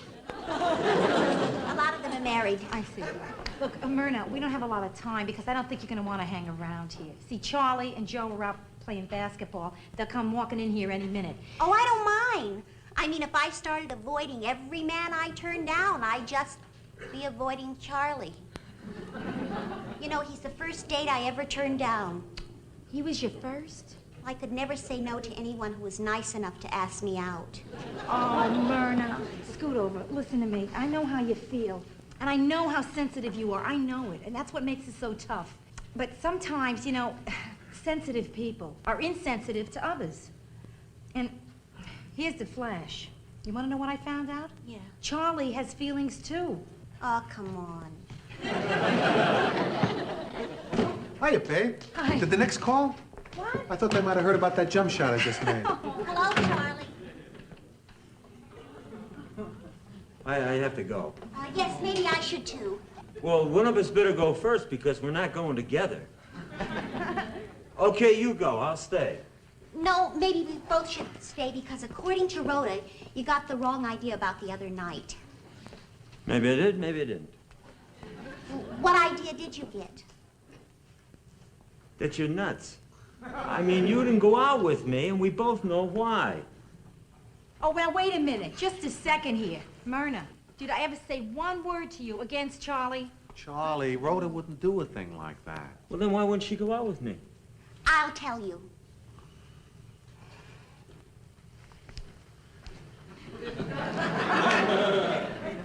Charlie, you would have taken me out to dinner, right? Yeah, sure, I'd spring for dinner. And you would have been charming and funny and complimentary. You would have made a pass, and I would have been afraid you'd think I was a square, so I would have accepted. You busy Thursday?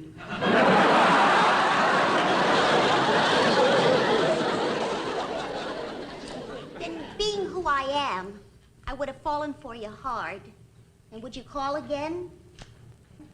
Would you? Sure, he'd call again. He would call. I would. Okay. Then we'd start to see each other. And after 3 or 4 weeks, we'd be a thing. Yeah, for 4 weeks. Maybe you'd come up to school to pick me up Where's your school? in the Bronx. No, meet me downtown. Okay. See? There I am, running out of the school, getting into the subway, roaring into the city, dashing up your steps, saying, Charlie, I'm here. And what would everybody be saying then, Rhoda? Hey, what do you think about Myrna and Charlie? I hear she's running up the steps and everything. See, the whole world's talking about us here, Myrna. See? Then a few months go by, and one night I can't hold it in any longer, and I say, I love you, Charlie. Hey, wait, we don't have to talk about that now. I know, I just wanted to say it. I've never said it. Well, Let us say it. I love you, Charlie. Okay, you feel that way. But I told you up front, I'm a confirmed bachelor. Rhoda, what should I do? He doesn't want to be tied down. Honey, you gotta forget about him. I mean, let him go. He's nothing. Joe, what'd I do with Myrna here? She's so possessive, I can't breathe. I can't breathe, Joe. The only thing you can do is make a clean break of it.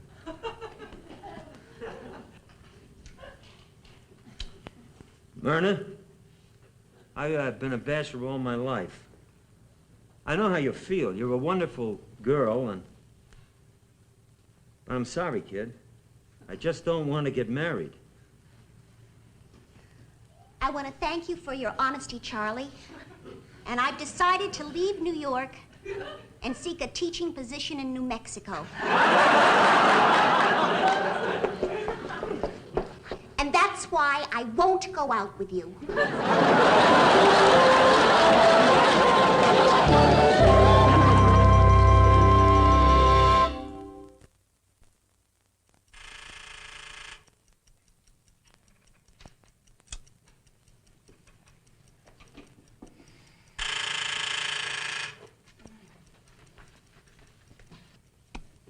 What is it, Carlton? This is Carlton, your doorman.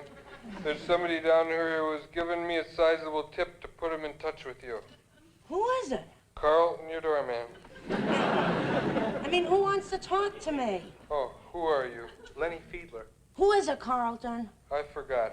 If it's Lenny Fiedler... That's him. I don't want to talk to him. Listen, he gave me a $5 tip and he can talk to anyone he wants to talk to. Go ahead. Hello, Brenda? Oh, I was just in the neighborhood, so I thought I'd come over and beg for forgiveness. After what you did, Lenny, give me one good reason why I should take you back. She threw me out. Come on up. If it's really going to be good to see you, I've really thought about it. Excuse me, your $5 are up.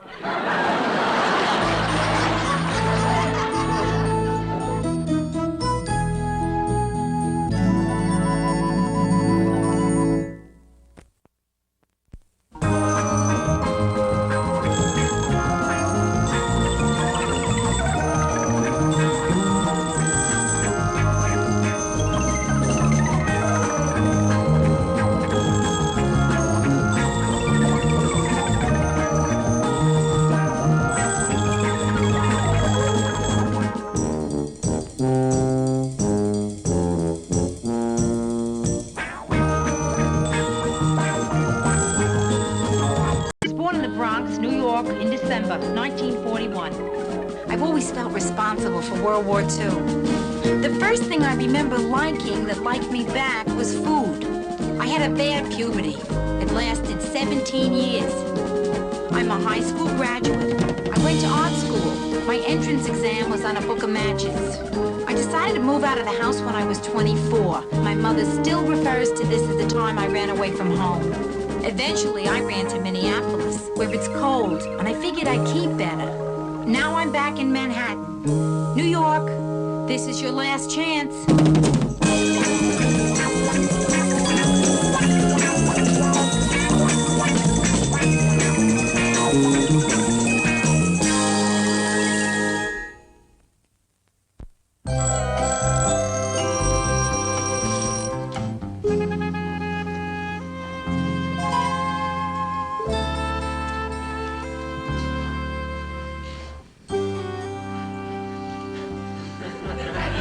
Something on your mind, Rhoda? No, nothing. What could be on my mind? I just woke up. What are you going back to your exercises? Something's obviously on my mind. Listen, Rhoda, if you got something you want to tell me, then why don't you tell me about it, huh? Well, I don't know. I feel funny. It's about me and a man. Why don't we have a bite to eat? No, no bites, Sure, nothing. just a little juice. No, Rhoda. It'll take me one Rhoda, second. Rhoda, Yeah. freeze! You're right. Did you see what... This is terrible, what I was just doing. I open a conversation saying me and a man. And then naturally, I start to stretch it out. And of you're course still stretching it out. Yeah, but see, Joe, it's not the kind of thing that I can just tell in one sentence. You haven't started to tell it. Okay, but it's hard to start. Start. Between the ages of 23 and 26, I was in love. Stop! That was 7 years ago. There's no need for me to know anything about that. Yes, there is. No reason. There is a reason, Joe. There is? Yeah, but I don't want it to upset you hearing this stuff. No, it's not going to bother me. Why should it bother me? I mean, people are a lot more relaxed about sex these days than they used to be, you know. Joe, there's something I gotta tell you. How long are we married now? 4 months? I relaxed 3 weeks ago. I'm not interested in 3 weeks ago. I'm interested between the ages of 23 and 26. Okay. Well, you see, I was in love with this man named David Bloom. He was wonderful. I mean, he wasn't gorgeous, but he was good. And he was kind, and he was really sweet. And I loved him. For 3 years. Yeah, 3. I loved him. Boy, what a crummy time I'm having.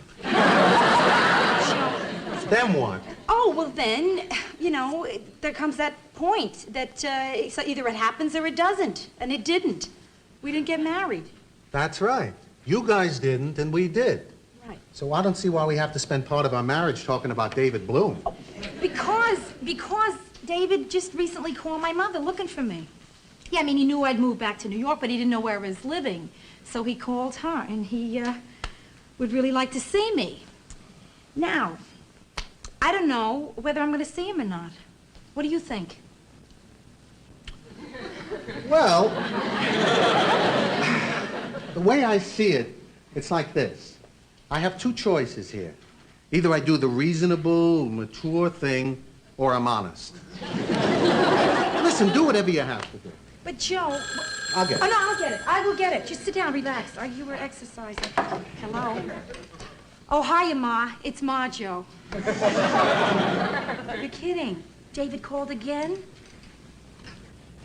Okay, well, if he's going to call you back, tell him, yeah. Bye, Ma. Joe? Yeah? I got a date Friday night.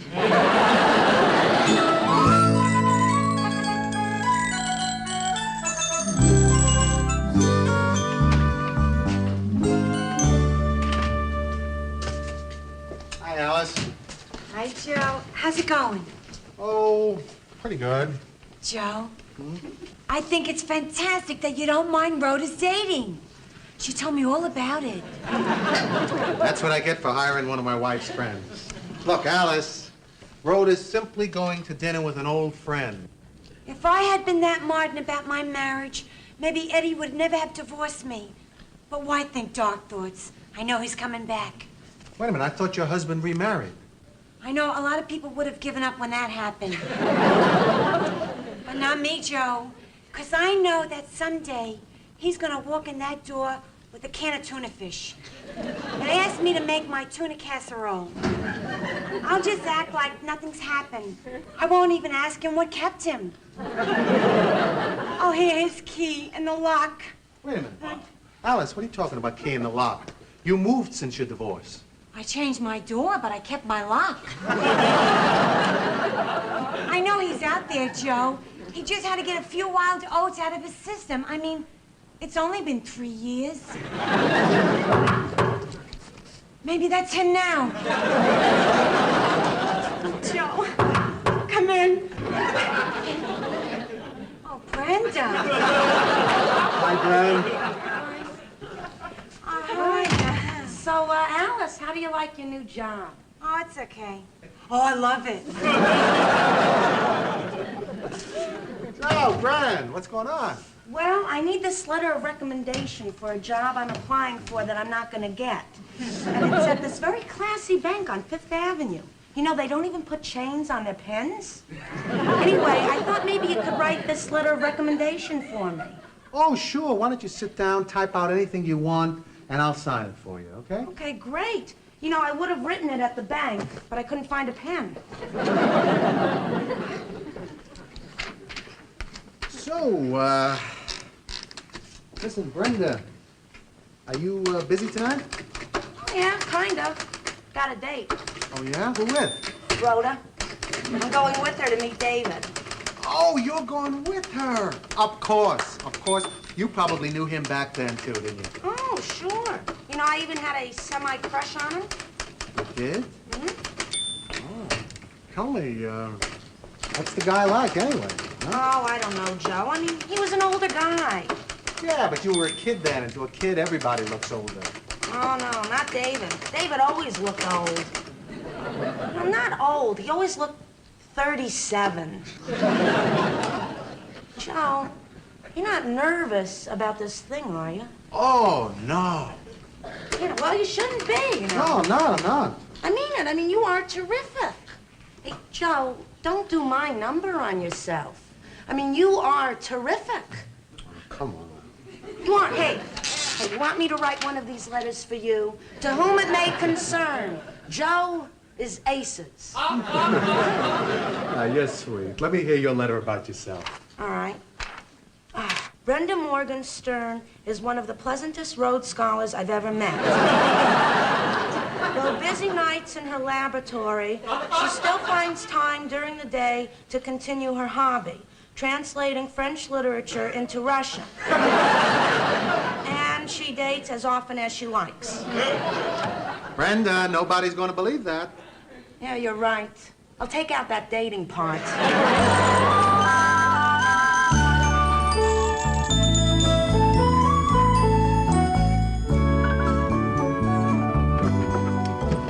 Oh, hi, babe. Hi, Joe. Listen, I'm glad you're home because there's something I want to talk to you about. I can't, Joe. I don't have any extra time. I've been running late all day today. I was late getting off work. Then I ran down the subway. I didn't have a token, naturally, right? And the line was a mile long. Tried to buy one off this weird guy. He says no, but then he offers to give me one if I will go with him to Auckland, New Zealand. Listen, why don't you take off your coat and sit down and relax a while? Well, no, Joe, Brenda's not here yet, huh? No, she called She and did. she said she'd be a little bit late. Okay. Yeah. Come on, take off your coat. Well, no, because I'm just going. I'm Come leaving. on, take it Joe, off. well, all right. You look great, babe. I mean... Oh, that's your best dress, isn't it? No, not really. My best dress is my wedding gown. Joe, is this bothering you? You gotta tell me. It's not bothering huh? me. No? No. Okay, good. I was just sort of wondering about something. Yeah, so tell me. What? Well, it's like this. What if there was this girl that I used to love, and I was going out to dinner with her? Would that bother you? You do it all the time. You meet your ex-wife. Yes, Joe, you go up to Marion's a lot. You do. And she's someone you lived with for 7 years. And for my part, it tears me up every time. You mean to say that you sit there all the time telling me, hey, Joe, don't worry if you're late, and really inside yourself you're feeling just the other way? Well, no, not all of me. Excuse me. No, it's like, inside I'm two separate people, you know? Like, the 3 Faces of Eve on a third off sale, you know? It's interesting because part of me is this terrific modern person who says, of course, see Marion. I totally understand, right? Unfortunately, there's this other part, too, you see. Yes, this awful person who pops up every now and then. I call her Dolores. Yeah, just as I'm out there replanting in the sun, she sneaks up behind me and whispers in my ear. Psst. Dummy, you're losing him. And then I say, that's ridiculous. Why are you putting thoughts like that into my head? Rhoda, where there's smoke, there's fire. Why should I give my husband, Joe, a bad time for going to see his ex-wife? He's really going to see his son. You're a sap. A sap. Look, nobody's perfect. Dolores, please leave me alone. Rhoda, Joe thinks you're boring. He married me, didn't he? But it was me he wanted. Yeah? This is Carlton, your doorman. Yes, Carlton, what? I'm calling to inform you that your sister's down here in the lobby waiting for you. Okay, Carl, well, let me talk to her. You mean directly? Of course. That wouldn't be proper. I mean, if I did that, I would be a derelict in my duty. This speaking mechanism here is not... Hello. Hello? Hello, Ro? Yeah, Brenda. Yeah. What happened to Carlton? He fell down. I'll be down in just a second. Wait. Okay. Okay.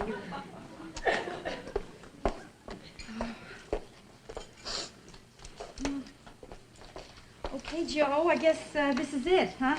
Yeah, I guess so. Joe, let's not let things like this worry us, huh? I mean, we know we both love each other. Right.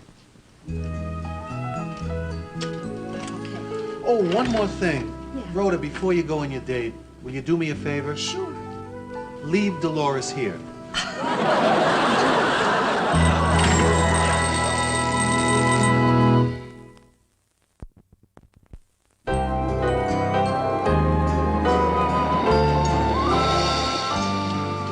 No, Rhoda, you're seeing David for the first time in 7 years.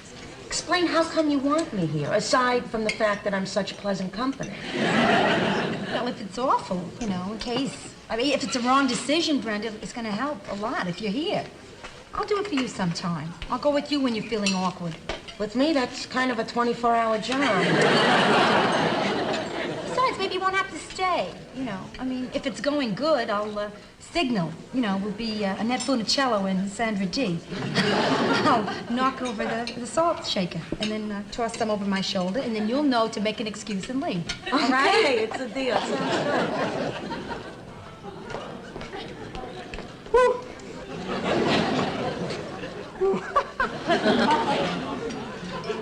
Rhoda. David. Oh, David. Rhoda, you look terrific. You look so terrific, I may just bore you the whole night by telling you how terrific you look.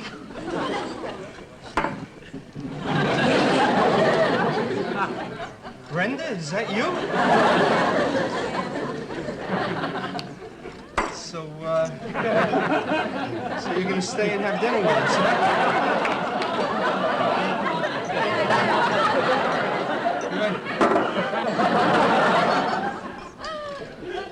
Well, I'm full.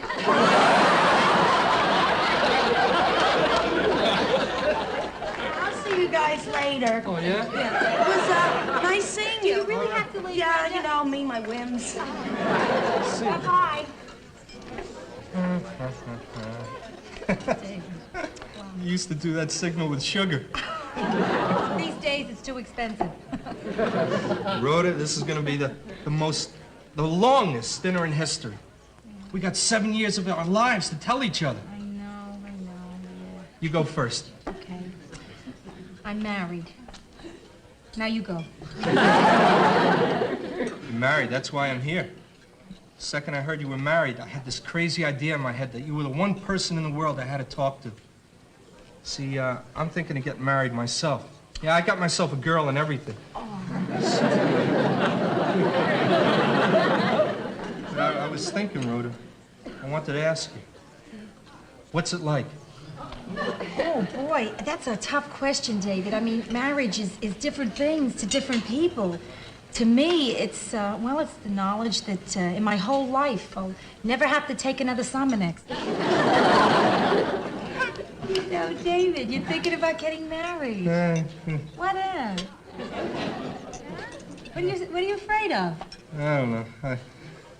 I just don't know if it's the right thing for me to do to get married now. I mean, for the first time in my life, I'm almost as old as I look. You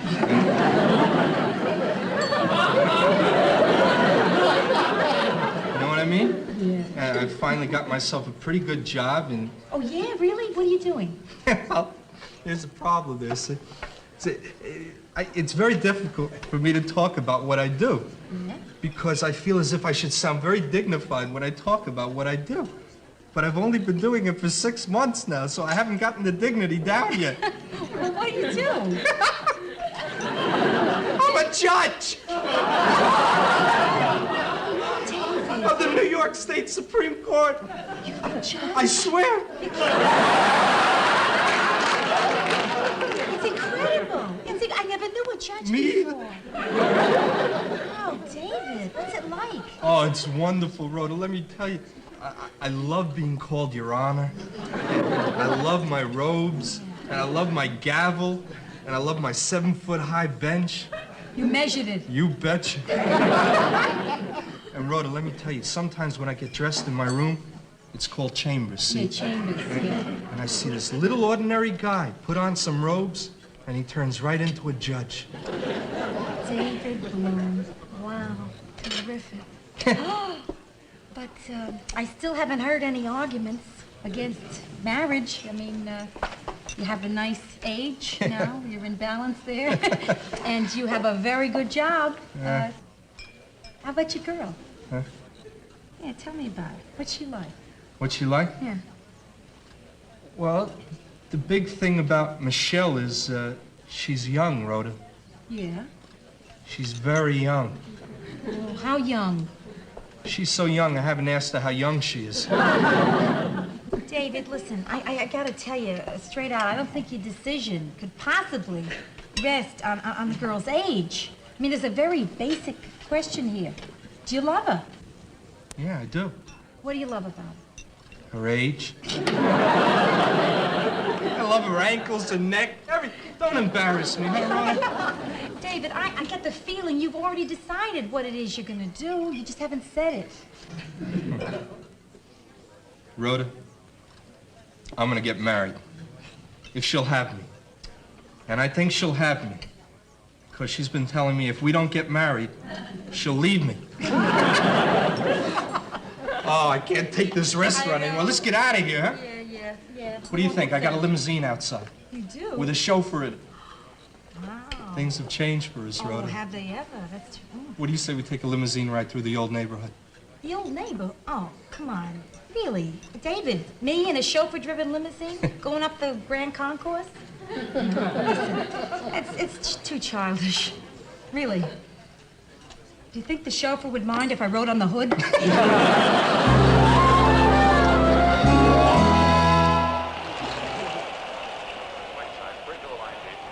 to force it into Smith. He's covered there nicely by Reed. Back out.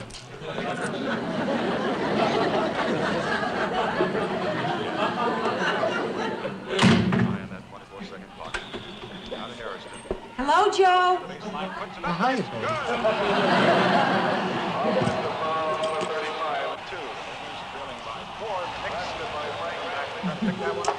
Aren't you the least bit curious about my date? Well, maybe you tell me about it later. There's a great game on now. Oh, great game on, huh? Let's watch the game, sure. What's the score? Okay, you got me. You're a little jealous. No! It would be pretty lousy of me to be jealous. I mean, this is a guy that you used to like and you just went out to dinner with him. It's not like you're having an affair or anything, you know. Joe, this is so terrific. It's so adult of you. I mean, you're not even jealous. I mean, it's really wonderful for our marriage. I feel so crummy. Now, you got to see what's going on here, Joe. I came in at midnight from a date with another man. Could you give me a little jealousy? Do you know what's at stake here? The presence of the sickness of jealousy in a marriage, an American tradition.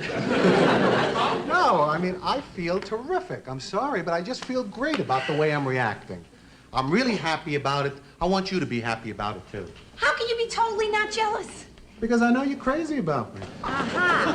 Now I understand. You found my diary.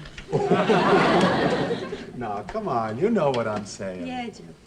So tell me, what was he like? How did he turn out? He's a judge. Okay. It's a better job than me. I still don't feel bad. I'm not quite as happy as I was a minute ago, but I'm okay. A judge, huh? A judge. He drop you off? Well, sure. In a limousine. With a chauffeur. How you doing? Oh, fine.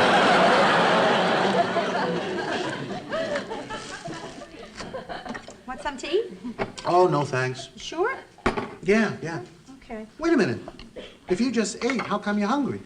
Oh, we didn't have any food. No, after Brenda left, why, we started talking about the old days, you know, and the time just flew. We wound up in the Bronx. Now, wait a minute. Brenda left. Yeah, And you didn't eat. right. All right. I still don't feel jealous. I'm very depressed.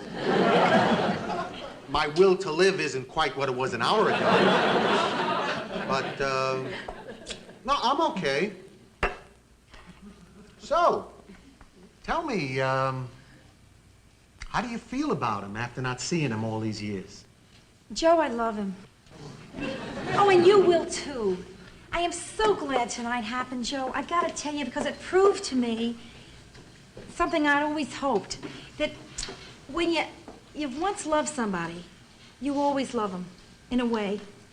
Do you know what I mean? Like, for instance, I want that to be true, see, Joe, because it would be terrible if it wasn't. If you and I, God forbid, a million times, a billion times, if you and I were ever divorced, no, God forbid, a million billion times. But what I'm trying to say is, Joe, I'm in love with you forever, whatever. Thanks. What were you doing in the Bronx? Nothing. Limousine stuff. No. Now, let me stop myself. Don't tell me. Because if I can get past this moment right here, I'm going to be the champ. Mr. Together may get crowned tonight, so just give me a second. Okay. Joe, you think you can do it?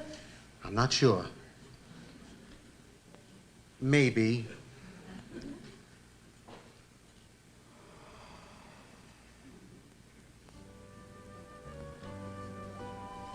You did it? Yeah. Oh, congratulations.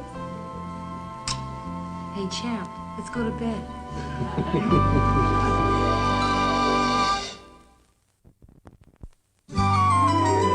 Joe, David is such a terrific guy. You're just gonna love him. Oh, I'm really looking forward to it, babe. Yeah. Hey, listen, zip me up, will you? Hey, how did you zip yourself when you were single? Well, when you're single, your arms are longer. Thank you. Yes? Yes, this is Carlton, your doorman. Yes, Carlton, yes. What is it? Is anybody up there dead? What are you talking about? Well, there's this big, shiny black limousine down here, and the chauffeur says it's for you. Carlton, the car is not for us. The couple in it are coming up to see us. Then you're telling me that you're not dead? Good, Carlton, yes.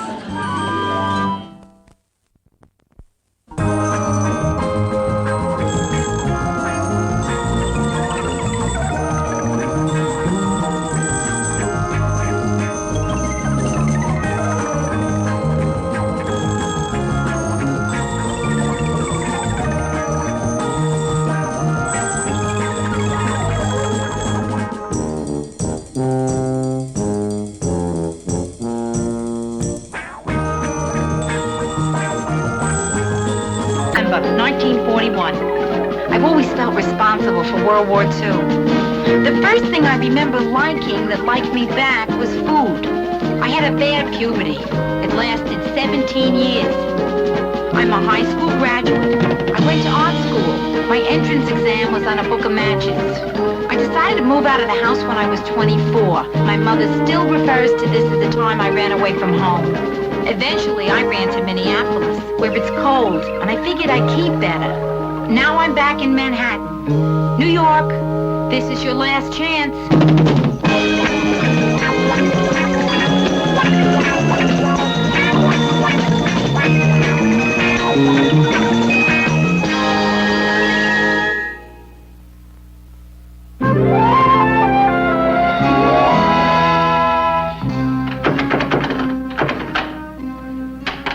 Come on, Joe. Come on, please. A minute.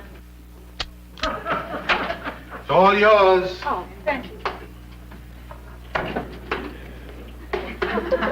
Well, thank you. Thank you. My hand was wet. If you hadn't barricaded yourself in the bathroom, I would have been able to get you a towel, and to my makeup, and to my job on time. Hey, I'm sorry. Joe, why do you lock the door? I mean, what do you think I'm going to do? Run in and squeeze your toothpaste in the middle? Boy, I'm late. Big Ed's going to be furious. Who's Big Ed? Oh, he's this guy I'm doing window displays for. He owns a shop for men, you know, resort wear for the hard to fit and the difficult to get through a doorway. It's named Portleys of Call. Should I shave or not? Huh? It's my Saturday morning problem, you know? Huh. I don't want to look grubby just in case the guys decide they want to go afterwards and grab some lunch. Yeah. So shave. Yeah, but if I shave now, and then you and I decide that we want to go out and have some dinner tonight or something, then I'll have to shave again. So don't shave. Yeah, you're probably right. I won't shave until tonight. Rhoda, have you been in my drawer? Only up to my wrist. Yeah. Makes it easier putting away laundry. Yeah, well, you mixed up my socks. So how about if you just leave my stuff on the bed, and I'll pick it up for myself and put it away, okay? Okay. Hey, what's with you, Joe? I mean, first you lock me out of the bathroom, then you don't want me in your drawer. Are there certain areas of the room you would like to rope off? Hey, you don't have to be huffy. Huffy. I am just used to having my own space, okay? Okay. Now, look, I'm sorry that any of this came up. No, really. In the future, I'm going to make every effort to try not to lock the bathroom door. And you can feel free to rummage in my sock drawer anytime your little heart desires. Listen, don't be sorry, Joe. It's good that you tell me the things that bother you. Just so one of those things isn't me. Yeah, you better get going. Yeah, right. Listen, I'll be home about 3. How about you? Yeah, I should be home by then. You got anything to do for the rest of the afternoon? No, you? No. On second thought, why don't you shave? Good idea.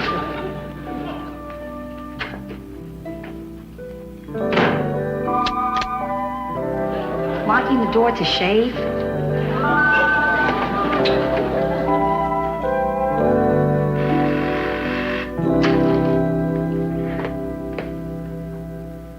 This is Carlton, your doorman.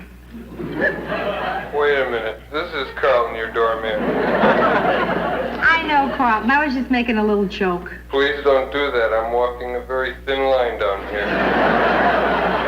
A thin, wavy line. Yeah, listen, your sister Brenda wants permission to pick your mail up. Is it okay with you?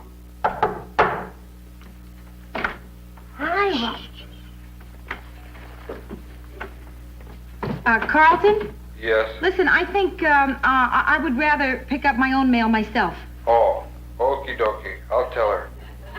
Brenda? Your sister says she wants to pick up her mail herself. Hockey dokie, Carlton. You're doing it to me again. That's right. Oh, Ro, what are you working on? Oh, it's a window display for Sainsbury's drugstore. Yeah. Oh, boy. Post-Christmas, pre-Easter. It's murder thinking up displays between holidays. Santa Claus feeding Tums to a rabbit? No, that's the Easter bunny, you see. I figure with a little sign that says, Tums for the bunny. What do you think? It's kind of cute. It's the pibs. Forget it. Hey, listen, Brenda, what are you doing home from the bank? If it's a holiday, let me know. I could use one. No, I called in sick. Oh, really? What's the matter? Nothing. I just thought I'd give myself one more day to change my luck. I had a really lousy weekend, and Monday's my lucky day. How do you figure? It's the day my lousy weekends are over. You got anything good there? Nah, just bills mostly. A couple things for Joe. Oh, I see Carlton's reading your magazines, too. Oh, yeah. The wine ad here smells like muscatel. Oh, terrific. A letter from Mary. Oh, that's really cute stationery. Yeah, isn't it? Well, this is symbolic of the difference between us. Now, you see, Mary's stationery is yellow with the perky little Mary and a flower. Mine, on the other hand, is gray with the perky little New York wrecking and a bulldozer. So how is Mary? Oh, I'm sorry, Bren. You want to hear this? Only the personal parts. Dearest Rhoda, how are you and Joe? How is Joe, by the way? Joe's terrific. Why? Well, this doctor bill's addressed to him. To Joe? I admire your self-control there, Rhoda. Brenda, I couldn't help myself. I couldn't. I saw Joe's name in that little cellophane window and something snapped. What's it say? Professional services rendered, $100. That's it. I know a way that we can find out what the bill's for. Yeah? Ask Joe. I can't do that, Brenda. He has this big thing about privacy, and I feel like I just violated it. Well, tell him it was an accident. Sure. I was going through the mail, and this doctor bill fell off the table and broke open on the floor. I should never have opened it. Oh, well, Rhoda, you were concerned. Besides, you couldn't help it. Snooping is an inherited trait. It's in our genes. You know, Rhoda, if you do that real good, he'll never know. He'll know. How's he gonna know? I'll tell him. Oh, then he'll know.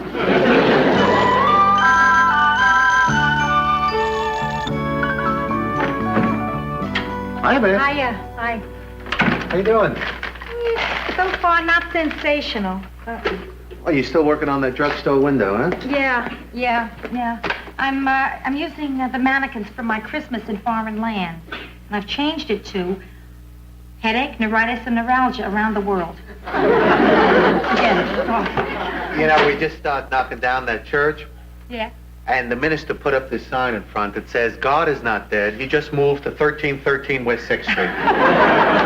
Hey, I got you a souvenir. You did? Yeah. Hey, don't you die if you loot a church? No, it's okay, really. What are these? Funny, they're like big wooden marbles. They're bingo balls. Yeah? Oh, more bills, huh? Yeah. Oh, boy, everybody wants money. You know, we ought to have an unlisted mailbox. Joe, listen. Yeah, what? I was just going to say that I didn't have a chance to make dinner yet. Oh, that's okay. Listen, you worked all day. Let me throw something together. Oh, no, I can't let you do that. Why don't we go out to eat? Hey, you got a deal. Let me change, okay? Okay.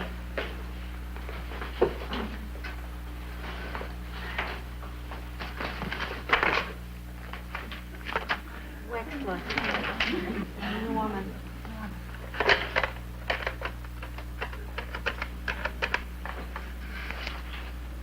Yes, hello. Is this Dr. Wexler's office? Oh, it's Exchange. Maybe you can help me. Oh, no, this is no emergency. Don't put me through to the doctor. No, the only emergency is that I find out what kind of a doctor he is. Well, no, I don't have a problem, you see. But if I did have a problem, where in my body would it probably be? All right, okay. Look, I'll level with you. This is Dr. Wexler's mother. Yes, and I feel as his mother, I have every right to know what kind of a doctor he is. He never said no. Norman was always a very quiet and shy boy, and I never cried. Never. A psychiatrist. Oh. Wait, maybe he does something else on the side, huh? No, not likely. Yes, I see. Okay, well, thank you. What? Oh, yes, his father and I are both extremely proud.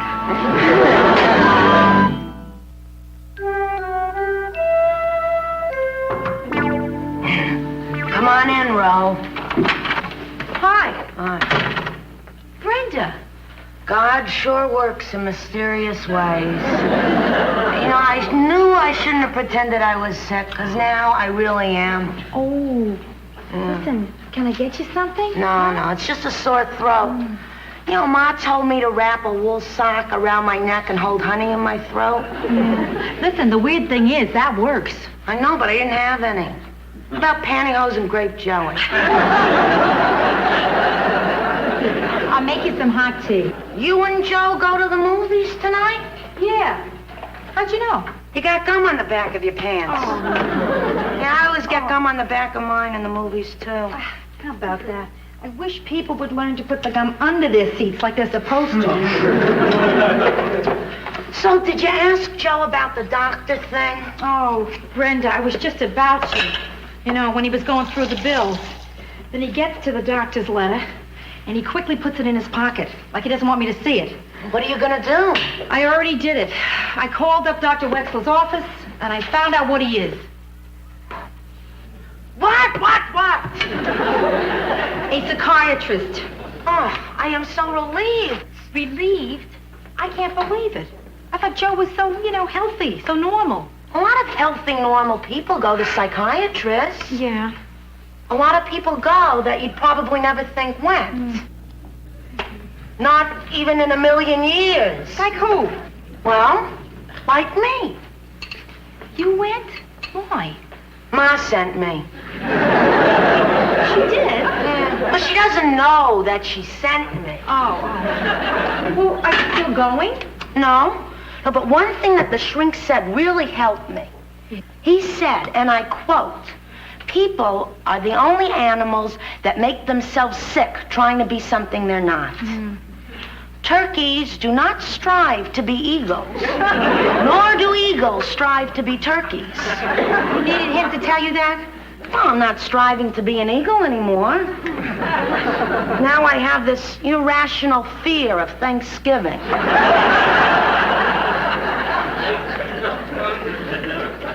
Oh, Ro. Listen, don't get yourself upset about this. It's no big deal. Going to a shrink these days is nothing. I know that. I mean, it's a very common thing. Everybody goes. You're almost not normal if you don't go. But why Joe? He's had a lot of pressure lately, Ro. You know, the business and everything. Yeah. No, it's not that. He talks to me about all his business pressures. I make him talk to me, even if he doesn't want to. It's me. I'm making him crazy, aren't I? No, you're not. It is. It's You're me. not, I'm doing Ro. it. No, I am. you wait and see. When Joe is ready, I'm sure he'll tell you all about it. Yeah. I thought he was going to tell me something tonight. Right after dinner, we went to that new Ingmar Bergman picture, Scenes from a Marriage. Okay. There's this part where the wife brings divorce papers to the husband for him to sign, right? Yeah, perfect, huh? Okay. So in the middle of this part, Joe starts making these sounds. Like, Wow, right there in the theater? Right there, yeah. Like that, loud. So, I remember him telling me that he gets emotional, and when he does, he coughs. I figured this is it. Yeah? So I leaned over and I whispered to him. I said, "Joe, come on, let it out. Tell me. What is it? Trust me." Oh, that's very good. What did he say? I got a popcorn husk stuck in my throat.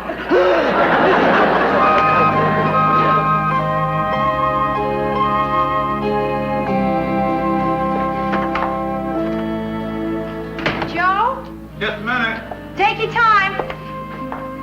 Hey, you know where I finally found your pajama bottoms this morning? No, where? Justin, I'm so sorry. Thought I was talking to Joe. Yeah, I figured that. Where is he? I was supposed to have lunch with him. Oh, he just called. He said he got hung up on a job, and he told me to entertain you until he got here. Okay. But unfortunately, my banjo is being tuned today. Justin, it's too much. Hey, listen, can we talk? Sure can.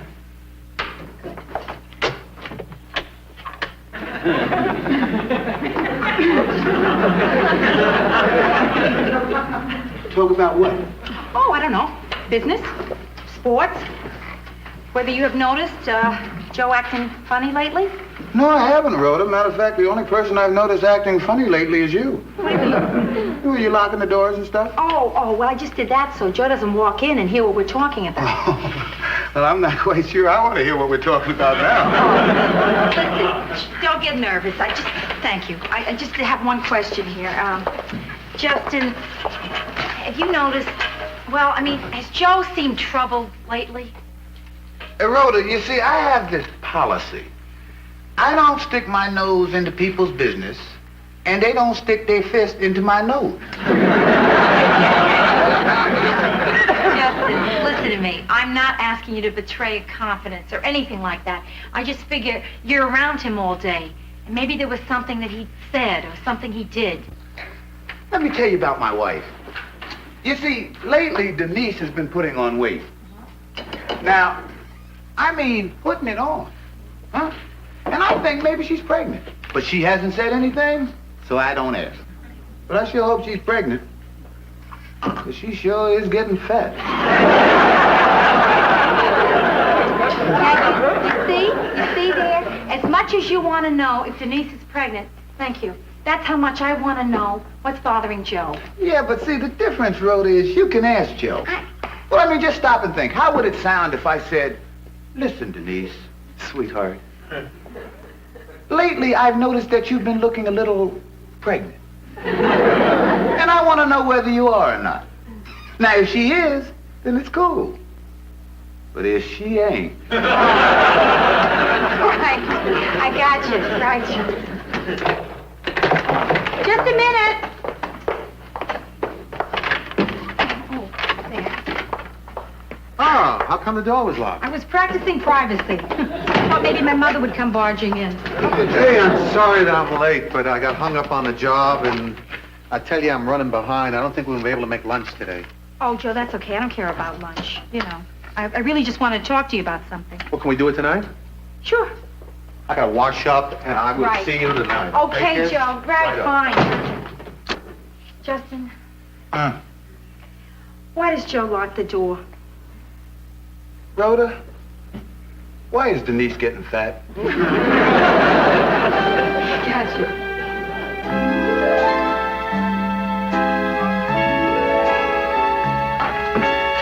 Hi, hon. Hi, Joe. Hey, you know, after I saw you today, Yeah?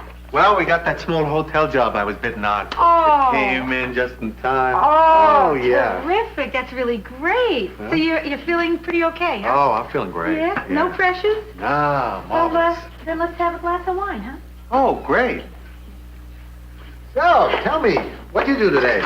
Oh, let's see. After I left your office, I stopped by the library. Then I walked all the way home. And, oh, I finally came up with an idea, a good idea for the display at Sainsbury's drugstore. Now ask me what I did yesterday. Okay, what'd you do yesterday? I opened a doctor bill addressed to you. I know. What? Well, you put the bill inside out when you stuck it in the envelope. Oh, Joe, why didn't you say something? Well, I figured that you would tell me if you wanted to tell me why you opened it. I mean, I don't pry. You see that, Joe? You're so good, and I'm so rotten. I should have told you right away. I'm so sorry, really. You can read my mail. I'll let you read my letter from Mary. I already did. Did you? Yeah, it was up on the shelf. Oh, Rhoda, listen, it doesn't matter. I mean, you read something that was addressed to me. Yeah. Who cares, huh?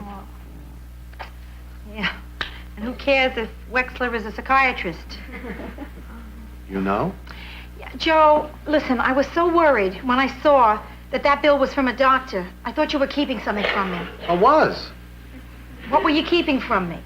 Now, you don't have to tell me if you don't want to. Please want to. Please. Okay. Okay.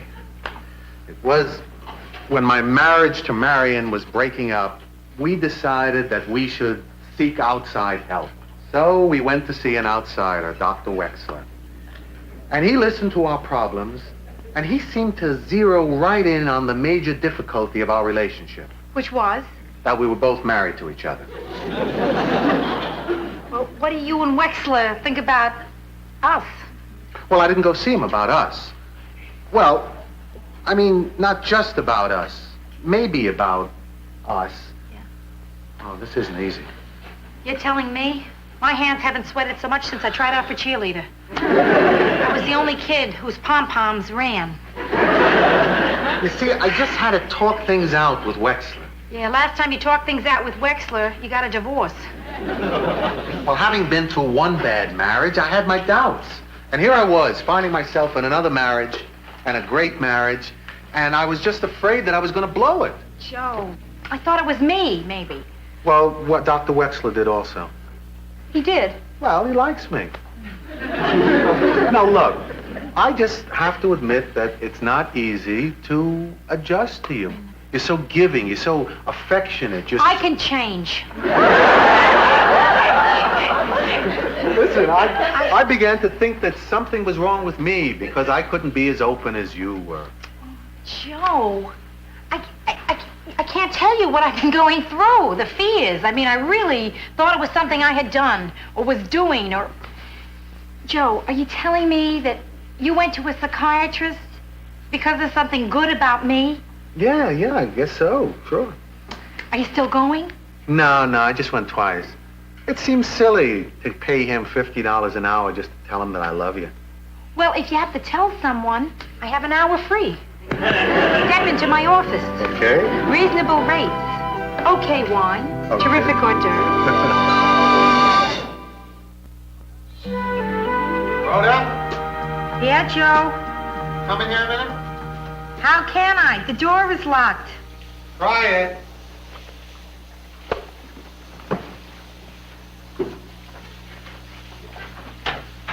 A son of a gun. I just wanted you to see I'm making progress. You certainly are. Now, maybe the next time you take a shower, you can do it without a bathing suit.